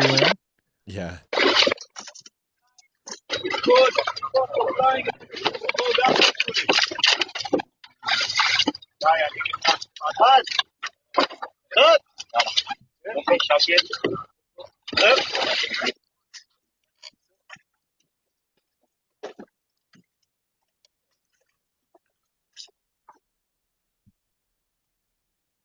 So that, I'll give you guys a hint, is what it is. If I said if I said Shayatet 13, who would know what I'm talking about? Israeli Special Forces, man. That's the flotilla. That is this person. Is Greta Thunberg on that? She was on it. She's not on. She's not on it anymore. Here it is. Here it is. Watch this. How dare you? My name is Greta Thunberg. I'm a citizen of Sweden. If you are watching this video, I have been abducted and taken against my will by Israeli forces. Our humanitarian mission was non-violent and abiding by international law. Please tell my government to demand my and the others' immediate release. Fafo. For someone who is so reliant on governments, she also happens to have a huge distrust of others. I don't get it. Isn't it amazing that you hate governments? I don't understand that. And then you call for the government to come help you when you're literally, they told you, the IDF said, Greta, go home. Don't infringe upon our waters. If you do, we are going to take you to safety because you're going to get hurt. So they loaded up. They put Shayatet 13 on the job, which essentially are Israeli SEALs, part of IDF. And and by the way, you have your phone. So I can't imagine it's that bad for you. And they allowed you to send a message home. You are literally under Who's got a lightning cord? Right. You are under the custodial care of the Israeli Defense Force. So enjoy your time. You're probably going to eat some of the best food you've ever had in your life because Jewish food is incredible. And you'll love it. You'll have a good time. $100 from Frankie. Thank you. $323.89. We hit goal. So she's having a good time. Oh, so we've got, let's see, Jess Robinson comes in with STFU, original. I don't know what that stands for. Can you spell it out for me? Thank you, Jess. I don't know. I think he's probably talking to Greta. So I hope he's not talking about us. He may. Arrested does not equal kidnap. She's not even arrested. And what's hilarious is I want you to look at her necklace, and I think I've seen something here that might be a little interesting. Let's go ahead and look at this. I think I spy something that's interesting to my eye. I didn't catch it at first. That looks like Israel. And it looks to have, does it have a fig leaf on that? Is that what that is? To resemble peace in Israel, Palestine, something like this? I'm sure there's some Israel. That's the shape of Israel in the Gaza Strip. I missed the message. Burn on it. I missed the message. John, I missed the message, buddy. They're going to come and tell me what it is. But isn't that interesting? Yeah. That you're wearing a probably Palestinian neck. I mean, it comes down to this. There is no Palestine. Just like there's no Sioux Nation territory anymore. It's just, I'm sorry. I don't know what to tell you. The Chumash don't have any territory. They have reservations, but they have no ownership of the states. They were conquered. Vikings moved on. The Ottoman Empire is done. Alexander the Great has no more conquest. Every empire in world history has fallen. Every one of them. $75 for Tommy Griffith. Wow. Thank you, Tommy. It looked like an olive branch to me, so it's probably her saying peace. You know, and I think a dove would have been too much because she said she would have culturally appropriated avian. You know, she wanted to respect its space. Go ahead, buddy. Thank you for the donation, Tommy. Anytime there seems to be a question of borders, then it's like nobody really knows what's going on there, and so therefore that the host country always seems to try and take advantage of that. Yeah. Case in point, CJ is CJ. Thank you, CJ. You got to catch those. CJ 2625. I missed the message. I love you. I'm sorry. I'll look up the message. It's okay. But if you're talking and you see those, you got to call them out. Okay, go. I didn't see it. I'm sorry. Pay attention. Is like, where is the Robert Marler donated $20. Thank you, Robert. Where is the border for the South China Sea? Like that, and it's because it's contested that everyone freaks out about it. Yeah. Let me read this real quick. I don't know, man. I'm listening to you. I'm also trying to run a thingy here. I can't find the messages, but I know Jonathan had a big message. Hey, Liv, what was Jonathan's message? Okay, we're looking. Next video. I gotta move to it. I missed everything you said, and I hate doing that because I care about what you say. Let me see it. It says, wanted to say thank you for signing the book, The Constitution, with short biographies of the signers. Thank you both, Matt and Olivia. Spelled my name right. You got it, bud. No one likes you, Olivia. I spelled your name wrong at first, and because I was writing like the H, and she's like, no, it's this, and I was like, oh, whoops. Okay, here's a video. Antifa. Oh man, they're just having a field day. Like these ICE guys are like, dude, these are all Facebook guys who are just like, let's get it on. So, first of all, this guy's got a foot on you. He's got about 40 pounds on you, and kid, you're gonna lose. And he moves him back, and the kid decides to push. Oh, get him, yeah! Oh, shit.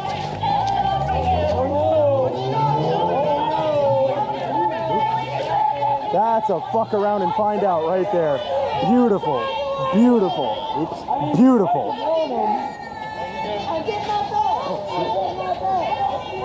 That reminds me of the military so much. I mean, that's like getting drug out of a line when you need some physical encouragement. And then this happened. This was great. So these Antifa guys are such punks. Yeah, they're such punks. You watch this. I mean, just dude, they're wearing skateboard helmets. You guys, I mean, come on. Get the fuck out of here! Tactical incels! Get your fucking camera out of my face! Don't touch her. Do not touch her. I don't care. Get your fucking... Don't touch her. Don't you fucking push me. Don't touch her. Don't you fucking push me. Shut the fuck up! Just knock her out, dude. It's like, listen here, little missy. Why don't you... Dude, she's bigger than her munchkin. That's got to be her munchkin little brother. God. You know it's her brother. So cute. Well, and of course she's protecting her brother, but you know what? Dude, Violet. Oh, there's two. Oh, you scared, Ryan? Don't fucking touch me. Knock it off. Fuck off. I love it. Oh, knock it off, Ryan. Fucking idiot, dude. Ryan. So Antifa's finding out. Now, my pastor said I shouldn't make fun of people. But unless they, do something that needs to be called out. So they're breaking the law, and I'm going to call it out. Now, this lady decided to go ahead and say some nice things. There might be some language here. Listen to this. New York. Hey, you want to say it again? Say it again. Maggot. Good. More. You're a maggot. More. Wow. Maggot. More. You called me a racist because I have a Cybertruck? Right? I'm a racist because I have a Cybertruck, right? Maggot. Yeah. God, we're such What else am I? Disgusting, Republican. What else am I? You're a maggot. Oh, really? Really a maggot? Yeah, you are. And what are you? A retard. A retard. The fact that you're even using that word says enough about you. But you can call anyone a racist. Texas, baby doll. You can call anyone a racist. Go back to fucking Texas. Yeah? Look at you. You're lovely. You're lovely You're too. lovely, yeah. Your family's not lovely. What is going You're a piece of shit. Dude, seriously. It's like Facebook. Why are people so angry? But how come Facebook has literally, it's devolved to this? And I feel like I've contributed. I feel like I've contributed. That's a Facebook conversation. No, you're not. What am I? No, you're not. What am I? No, you're not. What am I? Nana, nana, boo, boo, stick your head in doo-doo. It bounces off me and sticks to glue-doo. What are we doing? What are we doing? You called me a maggot. We're proving to the generations, the prior generations who raised these people, that they've never grown up. They have never grown up. At some point, over the last 30 years, people would, throw down in a schoolyard, and that was it. You'd walk away from it, and people were done. But now everyone is eternally 5 years old. And I don't know. It really is, dude. I mean, seriously. Like, okay, I want you to imagine right there, if a gunshot went off, what would those two ladies do? They would probably look to see where it came from, and they would drop their phone and huddle together and be scared shitless and try to see covered together. They wouldn't fight. They would do whatever they could to get out of there and help each other. And the hate and animosity, it's fake. It's not real. It's manufactured. They don't hate each other. They don't even know each other. How can you call someone what a Third Reich freaking Nazi used to call Jews maggots and vermin? How can you say that? And how can you call her retarded? What is wrong with you people? Both of them are idiots. And you're like, I said, in a foxhole, dude, there are no atheists and everyone is your brother. This is the truth. What they hate is the assumed ideology of the opposing side, and they're projecting that on each other. Sad. Liberty Twitcher says most streams with seemingly reasonable people of color on Twitch have now shown their true white-hating, Charlie-hating colors. It's just like the only reason we stream to Twitch is because there's just a few patriots on there. Like, it's our smallest channel. It's always been our smallest channel. I don't even spend any time there, and I know there's things I could do to make the chat better.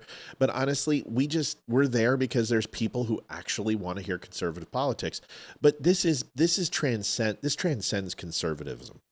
Like, there's so many other things we need to worry about, like intellectualism, like maturity, like personal accountability for your words. Like, honestly, put your phone down, turn it off, and say, let's fucking go. That's the solution. Let's go. Listen, you don't narc on me. No matter how bad you get beat, I won't narc on you, and you and I are just going to have at it, and we're going to see what happens afterwards. But let's go. No suing. I don't care. Okay, deal. Let's go. And knock each other's dick in the dirt and then figure out how to be civilized to each other. This is stupid. What do you get out of that? Right. Except for an elevated heart rate, some increased cortisol, and then you're going to go down a chocolate bunny from frickin' last year in your cupboard that fell on the floor and eat that whole entire thing just to cope with what you went through. It's ridiculous. It's stupid. And guys do it too. Oh, absolutely. It's a dick measuring contest. And here's the thing.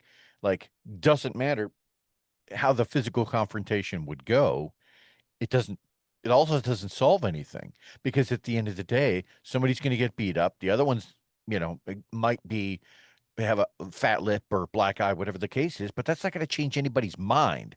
Right. It's not like the person who got their asses handed to them is going to go, oh my God, the right is correct or the left is right. You guys are amazing. No. Somebody is just going to get their asses whooped, which ultimately all that means is that they're looking for a physical confrontation just to make themselves feel better. That's it. Well, we've got like 7-8 people a night. We used to have one person watching on Twitch. Now it's 7-8 a night on Twitch. And I hope it goes big, man, because there's not any conservative voices on there. It's all gamers. And I love my gamers, man. I mean, dude, I got gamer shit all over my arm. I love gamers. This is my nerd arm. This is my military arm. And this is my rifle. Let's read this to you. This is we've got 10 minutes. Breaking: Virginia school board member for Albemarle County VA schools, Allison Vick Spillman, just compared Turning Point USA student group to the KKK. Why?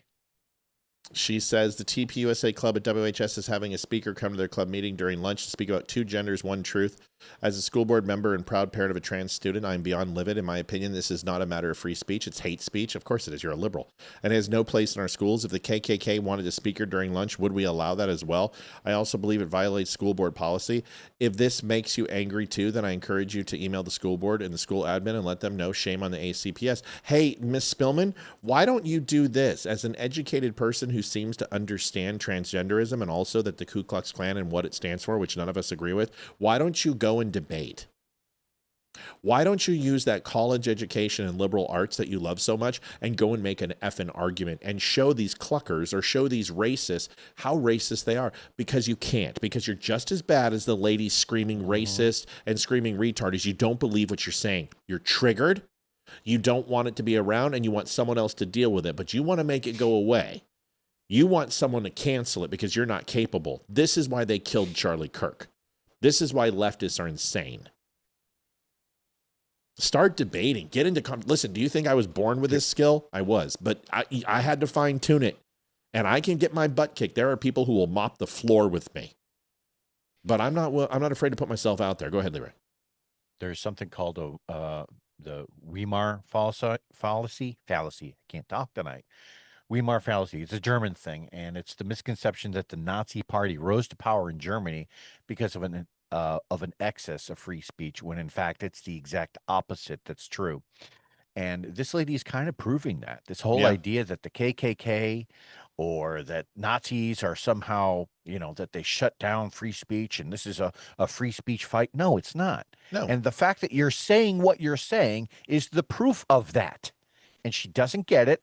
It's over her head, and she should go back to school. This is my rifle. This is my gun. This is for fighting. This is for fun. Is the proper Marine Corps anthem. Here is, first of all, this is dangerous. Okay, you're wearing like polyester clothing and rayon or frayon. If you get any of that on you, you're gonna light up. This person, I think, is putting some sort of alcohol hand sanitizer on this and lighting on fire. The blue flame is a distinct giveaway. But here we go. Yeah, Turning Point USA. This is what we have to say to you. You think Charlie Kirk deserves to die? I think Charlie Kirk's a piece of shit. Nobody does. Yes or no? That's the point. Yes Honestly, or no? he's kind of a fascist, so I would say yes. What's your message to the right wing? People don't know what fascism is. Nope. So you just said it. They don't know what fascism is. And here is a perfect example. And they don't know what fascism is. They couldn't define it if they tried. And they never can. They don't know what fascism is. They can't even you can't tell me what the word Nazi stands for. They can't. Hold on. Go ahead. I'm going to make a really amazing point. Humble too. Marxism, right, was this idea that the state should run everything and that the individual should be subservient to the state. In a weird way, it was a religion of bigger state for the good of people, right? That's exactly what fascism is. That's what, when Hitler and Mussolini spoke of it, they spoke about the individuals giving their lives to the state, that nothing out of the state, not everything for the state, that it was a religion. And by them making these crazy claims that Charlie Kirk was a fascist, when clearly they're the ones who are trying to put the state above everything else, is all you need to know. That's it. State run everything. State run everything. The power, it resides in the state. And everything that is pro forma, anything that's approved, anything that will be, anything that's ever been done is Nothing because of the state. Yep. Nothing outside the state. Everything is state controlled. Everything. And it's not the distribution. Well, that's socialism and communism. We're not talking about an economic system here. But yes, if you want to know what the economic equivalent of fascism is, it's state. Everything's state. That's why communism was so easily adopted by, and remember this, when Russia came in and took over, and you look at East Germany, fascism fell and communism took over in 3 days. And every single person adapted to communism like that. The reason why, they are the same birds of the same feather. Same thing. It is two rival gangs. It is the Bloods and the Crips who are fighting over the population and the minds of the same people. And everyone says that it's a far right thing. You might as well say it's a far left thing too, because ultimately, when you look at the horseshoe, both of those ends almost touch. That's the point. There is closer lines of delineation between fascism and socialist communism than there are Republicans and liberals. That is how close they are. And Republicans and liberals are not that far apart. They really aren't. There's not many. Democrats and Republicans are not diametrically opposed. They are now, but not in political theory. But fascism and socialism are literally like right there. And down here is you have the middle, and then you have the left and the right. Then you have the ultra right, and far left, and then it moves into fascism and socialism. And there's many in between. But the point is that there's a further gap between Democrats and Republicans than there are fascists and progressive socialists or communists. And that's the truth. They're ultimately the same thing. If that makes sense. Okay, I got to show you this video because you said it. They can't explain fascism, and we've only got 4 more minutes because you got to go. Even though it's a great show, it's a good one tonight. I like this show. Yeah. By the way, folks, you haven't got your donation in, get it in now. We hate it when we go off and we see donations that we weren't able to call and say thank you for.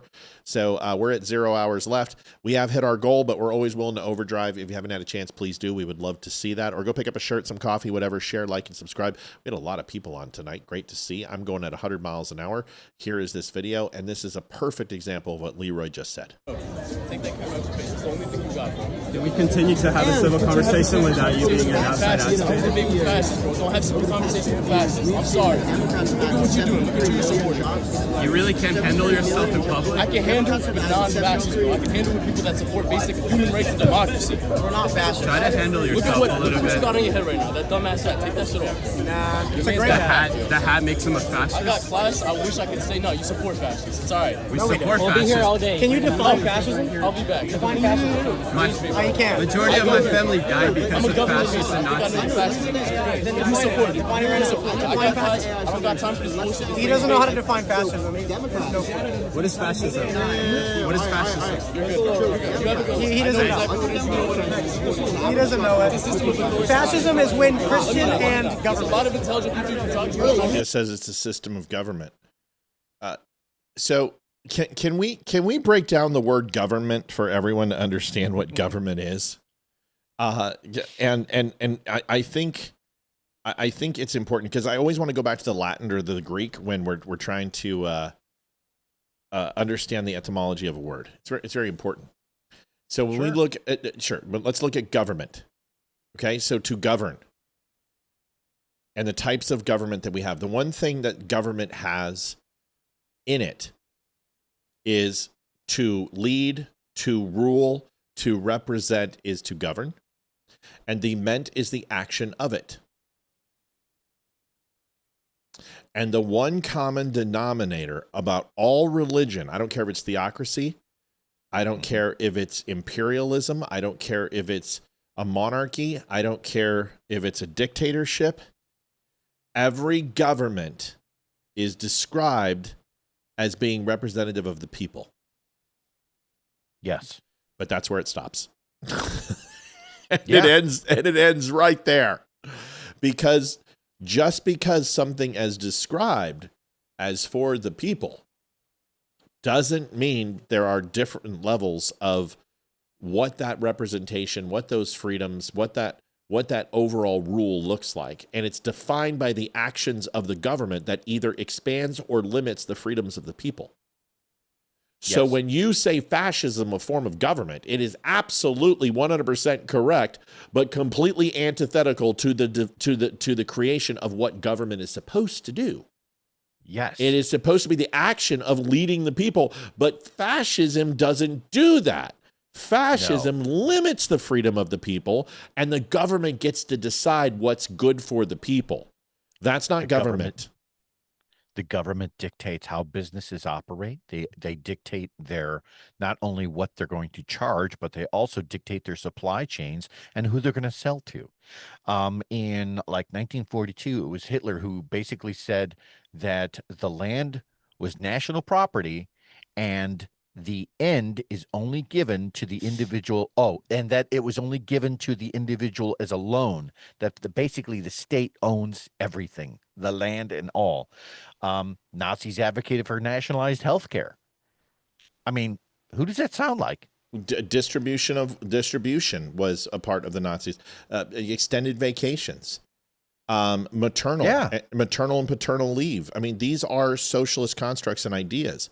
Remember, to steer or to guide or to direct is what govern means, and meant is the action of. Guide, to steer, to coordinate. So that is the people and the will of the governed, allowing the government to do the people's bidding. Fascism is the opposite of that. So is socialism. There's no representation of the people. It's only about the state. So when you look at liberals and you say liberals are socialists, no. Liberals have socialist progressive belief systems that want to increase the power of the state, and Republicans are directly antithetical to that and want to limit, which means that the right could never be fascists because we don't want more government. Correct. Something that really, it hit me the other day. And God, why don't people understand that, dude? It had never occurred to me, and I don't know what had happened the other day I had this epiphany. One of the arguments that I hear all the time from the left is that fascism and Nazis were all about this ultra militaristic society, that they were for this huge military. And because the Republicans are for that we are by nature within that realm, that we are in some way, shape, or form fascist. And then this occurred to me. I tried to think of any other nation, Russia, China, any other country that had a weak military given the time. And basically every one of those countries, North Korea included, right, has a strong military, but they are Marxist in nature. So in a lot of ways, having a strong military is almost a disqualifier, because it seems to happen in ultra-free nations like us, right, as well as ultra-militaristic nations like Russia, China, North Korea. And expansionism is not for the will of the governed. It's not for the people. Expansionism is antithetical, because you are going to lose culture. You're going to bring in different people. You're going to absorb different cultures into your culture. Yeah. So expansionism, also globalism, used to be interconnected by continent to continent domination or country to country domination. Now it's global connectivity is what globalism is. World currency, global corporations, global police. That's what globalism is. It used to be domination of countries, but expansionism has just turned into a broader state, higher technical globalism, which is also not a form of government. It's for the people. It's for the state. So if you look at most governments, including monarchies and theocracies, they are also not for the people. They are for the crown. They are for the state. This republic is so unique, and people don't understand how good we fucking got it. They just don't know. Yeah. I have to play this video when you're done. When we emphasize the importance of the individual here in the United States, it's because that's what peels away from these ideas of being part of a monarchy, like they are in England, or part of, Russia or China. You're your own person. You can govern yourself. And the idea behind the Constitution is to limit that government power so that you can do what you need to with your life. That's it. And the less government, the less I'm going to throw you for a loop. So listen here, not you, but everybody else. The less government we have, the more effective government is. Yes. Yes. By definition. By definition, because the bigger it is, the more conflicting principles that it has. The steering, the course corrections, the maneuvering, the govern, to lead, gets conflicted and bogged down by bureaucracy and bureaucratic red tape. And the bigger the government is, the slower it moves, which means less effective it is for the people. So less government means better government. Oh my gosh, what a great concept. Last video. You have to stay. Can you stay for 2 more minutes? Yeah. During the 12-day. I got Tucker. Listen, I've left Tucker alone, even though he's mentioned the word Jew 850 times in the last 6 months. 850 topics about Jews. But I want you to watch this, and Leeroy are going to tell you why this is complete bullshit. Everything he says is a complete and utter lie. From someone who's worked in the Pentagon, this is lie. Okay? Just let you know. Here it is. Listen to this. A war, such as it was with Iran, the U.S. and Israel versus Iran, bombing on all sides. During that short conflict, IDF officers in the Pentagon, foreign military officers in the Pentagon, and by the way, they're not the only foreign military officers in the Pentagon, to be clear. There are NATO officers, they're from other countries, British, but there are a bunch of Israeli Defense Force officers in the Pentagon that week. And during that week, ask anyone who works at the Pentagon, they enraged American Pentagon staff by just barging into meetings, giving orders, making demands. Bullshit! And nobody did anything about it. How can a foreign military officer barge into military headquarters, even if invited, to barge into a meeting and start demanding, we want this, we want that, you need to get on this? Huh? Yeah. The more you allow that kind of deeply unhealthy behavior, the more you're going to get. And that's exactly what has happened. Because of the weakness of our leaders, we have incited predators in a foreign country to take advantage of us. Oh, that's such an anti-Israel thing to say. It's not anti-Israel at all. It's a demand that the people whose job it is, whose sacred duty it is to defend and represent us, our leaders, both at the Pentagon and all throughout the U.S. All right. Can I just take this one real quick, and then I'm going to let you have last word on it? Yeah. Okay, folks. If you are in a U.S. military base and you are a foreign service member, there are 2 things that you need to care about and learn about. One is the UCMJ, the Uniform Code of Military Justice, and the SOFA. The SOFA agreement is the agreement between foreign countries who bring their troops into U.S. locations or vice versa.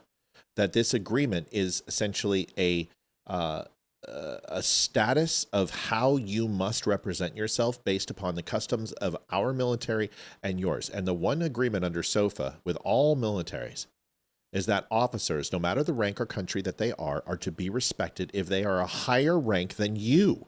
And all NCOs must be demonstrated the same respect without salute, however, must follow the command of that if it falls within the Uniform Code of Military Justice and the SOFA agreements. There's not a fucking chance that a foreign person came in and barked at a 2-star general or a lieutenant colonel in the Army or a captain in the Navy in the Pentagon because they would be penalized by their military's rules under the SOFA agreement and our Uniform Code of Military Justice. And they could spend time in the brig. They could be defrocked. They could have 30-30. They could have 90-90. Whatever it is, they could have time in Leavenworth, depending upon the severity. There is no way in shape or form that they broke the chain of command when they were representing their country. I promise you that. Has it happened? Sure. Did a bunch of IDF come in and bark commands? You're full of shit, Tucker, because I asked people in the Pentagon and nobody knows what the fuck you're talking about. Go ahead, Leeroy. I've seen some people who think that they have huevos bigger than they really do, and they might come in and make a few demands. And generally speaking, pun intended, what happens is the general might sit there and do one of these. Okay. Well, thank you for your input, and we're going to get back with you. The MPs will be escorting you out. Well, or and I've seen this where next thing you know, whoever the foreign person is, they get told, "All right, you're done. Thank you." They got orders, and then they're never invited back. They're never. They go back to their home country, and they're like, "Yeah, we're not listening to that person ever again." And they're going because to get, your reputation means something in that industry. Yes, and if you embarrass, like, listen, do you understand when we went over and we went deployed, we had to follow the customs and the rules of the country that we were in. We couldn't show the bottom of our foot in Japanese in town because it was disrespectful to the souls of the dead. Yeah. There were rules that we had to follow, and we were briefed on these. And you get a command FAQ before you go off base, and you're not allowed to go off base until you take the class. And they walk you through everything. They give you pictures. They give you printable instructions on the subway systems. They tell you what happens if you run into a Japanese Yakuza gang. They give you the prostitutes on what to do. I mean, it's literally, you get a briefing. Every country I've ever been in that's foreign, I have a briefing on what I'm going to experience. And especially as intel professionals, they don't like us crawling out on the town without knowing exactly what the threats are. So and generally speaking, Americans are kind of unruly. So for them to come into our house, I could not see that conversation going very well. Yeah, it's just because BS. Generally speaking, Americans are kind of dicks, but in a good way. The last one, and then this is the one I want to show, and then I swear to God, I'm letting you go. This is a busy night. I'm sorry, I love you. It's a good night. Oh, tonight. you're fun.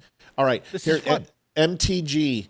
I want you to listen to this. I'm not going to say a word. This is all you, because I already literally like punched through my entire exterior of my house when I heard this. Listen to this. Let's talk about the social media influencers. I made 2 posts about this today. I find it highly offensive as an American that social media influencers can get paid basically under the table and no one knows who is paying them and who is sponsoring them. So today I made 2 posts. I made one post calling for any social media influencer, if they are getting paid by a foreign country, that they have to register under FARA. They have to register under FARA through the Department of Justice.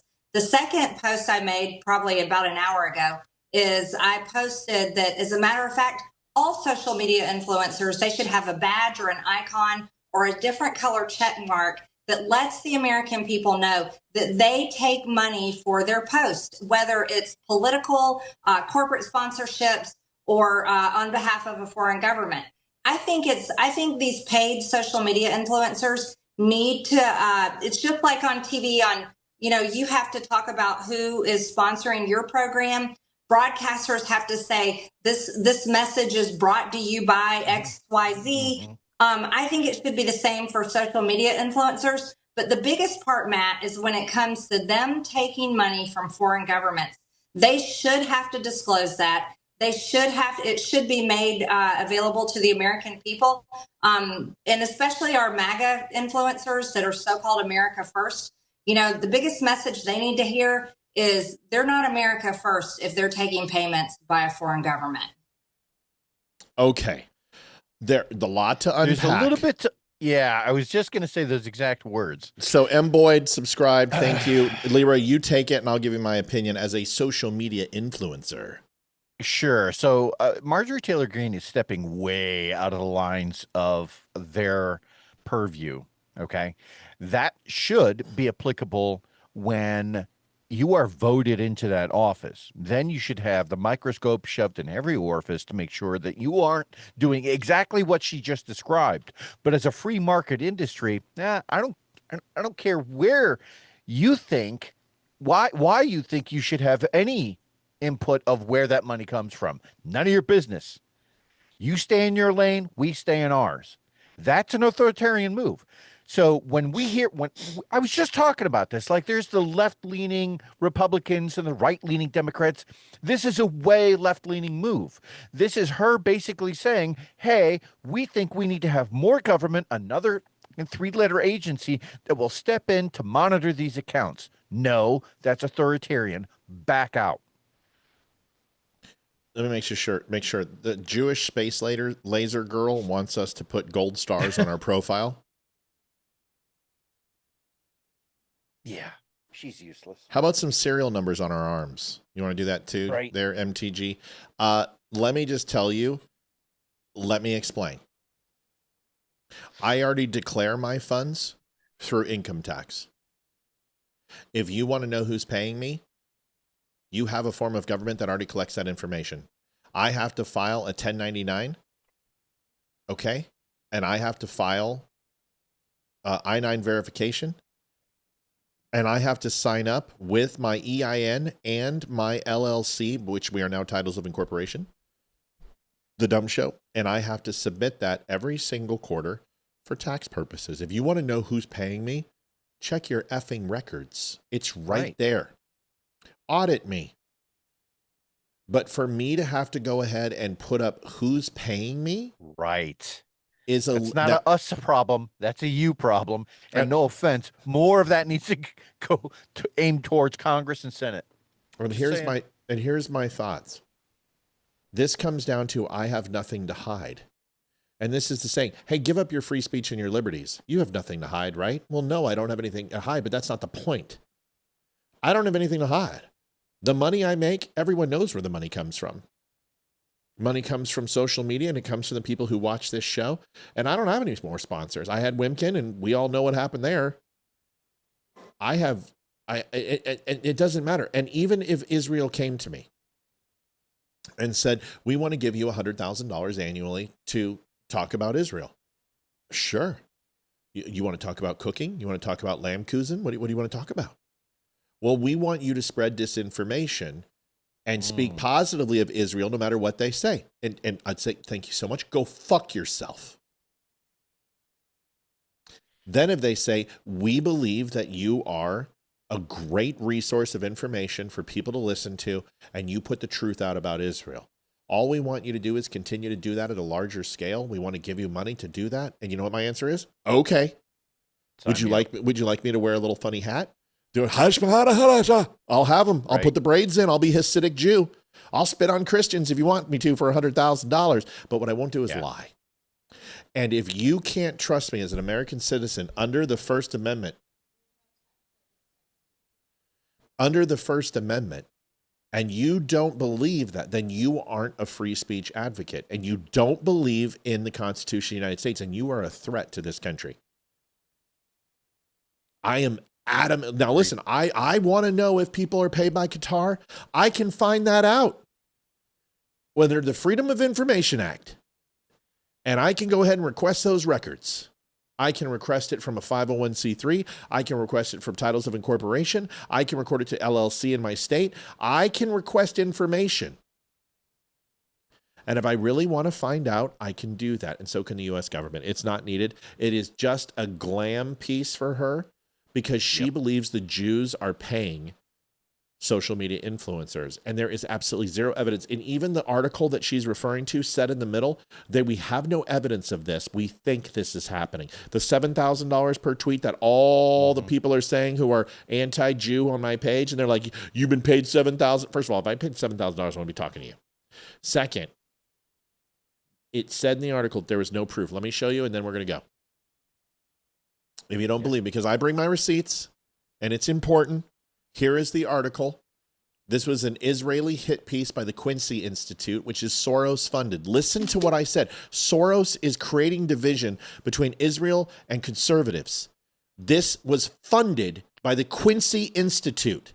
And it says being paid by Israel to post one social media is also very lucrative. According to previously unreported recent documents, these influencers are likely being paid around $7,000 per post on social media, such as TikTok, she made it sound like it was fact.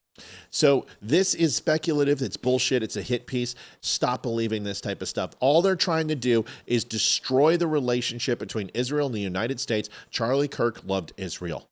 Candace Owens is a fucking liar. So is Tucker Carlson. I'll put any of them on my show if they want to come on over. You sit right in this seat and I'll tell it to your face.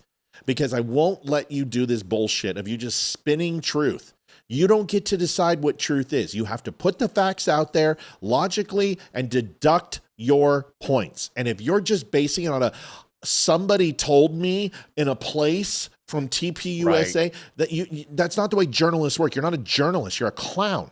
Because journalists don't play that way. What journalists are supposed to do is confirm their sources, get multiple sources, and then check their facts and ensure that they're telling the truth. You're not doing that. You're speculating. You're spitballing. You're a prognosticator. Right. You're a Rasputin with a fucking audience. Pastor Gill, I'm sorry. Wrap us up. Matthew. Sorry, I know I feel bad. One of the things that I have the biggest issue with on any of these, Marjorie Taylor Greene, the podcasters that we just got done listening to, all of them. At least when we were talking to Brandon Tatum, he acknowledged that there was some level of hey, look, let's double check the facts here, because the one thing that I is consistent with a lot of podcasters is they don't acknowledge their own bias. It's a constant, and I don't know why that is. That being said, I do have to jump off, but before I do, I want to say thank you to everyone who donated tonight. You guys are amazing. We have the best audience on the internet, and I mean that. Ever. That being said, you guys, we probably won't be here tomorrow night. For everyone who works for the government and is watching the show, I hope you get back in soon. I am thinking of you.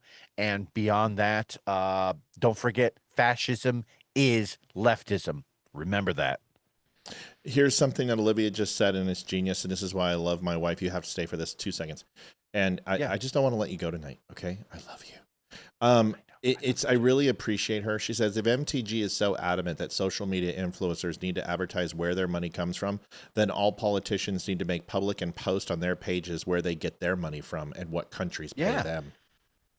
Yeah, that's a good point from Olivia. I think that's already a law, isn't it? Well, it is, but not on their social media pages. And they have to declare to FEC filings, and that's not the same thing. People have to go find that information, and they have to go through a massive database. Get out of here. I love you. See you later. I'm going to finish up with the audience and get you out of here. Peace out, homie. See you, buddy. Thanks, Love Leeroy. you guys. Great show. Dude, awesome show, man. Woo! Leeroy and I were just killing it tonight. Just one of those nights where it was just like, bam, like butter.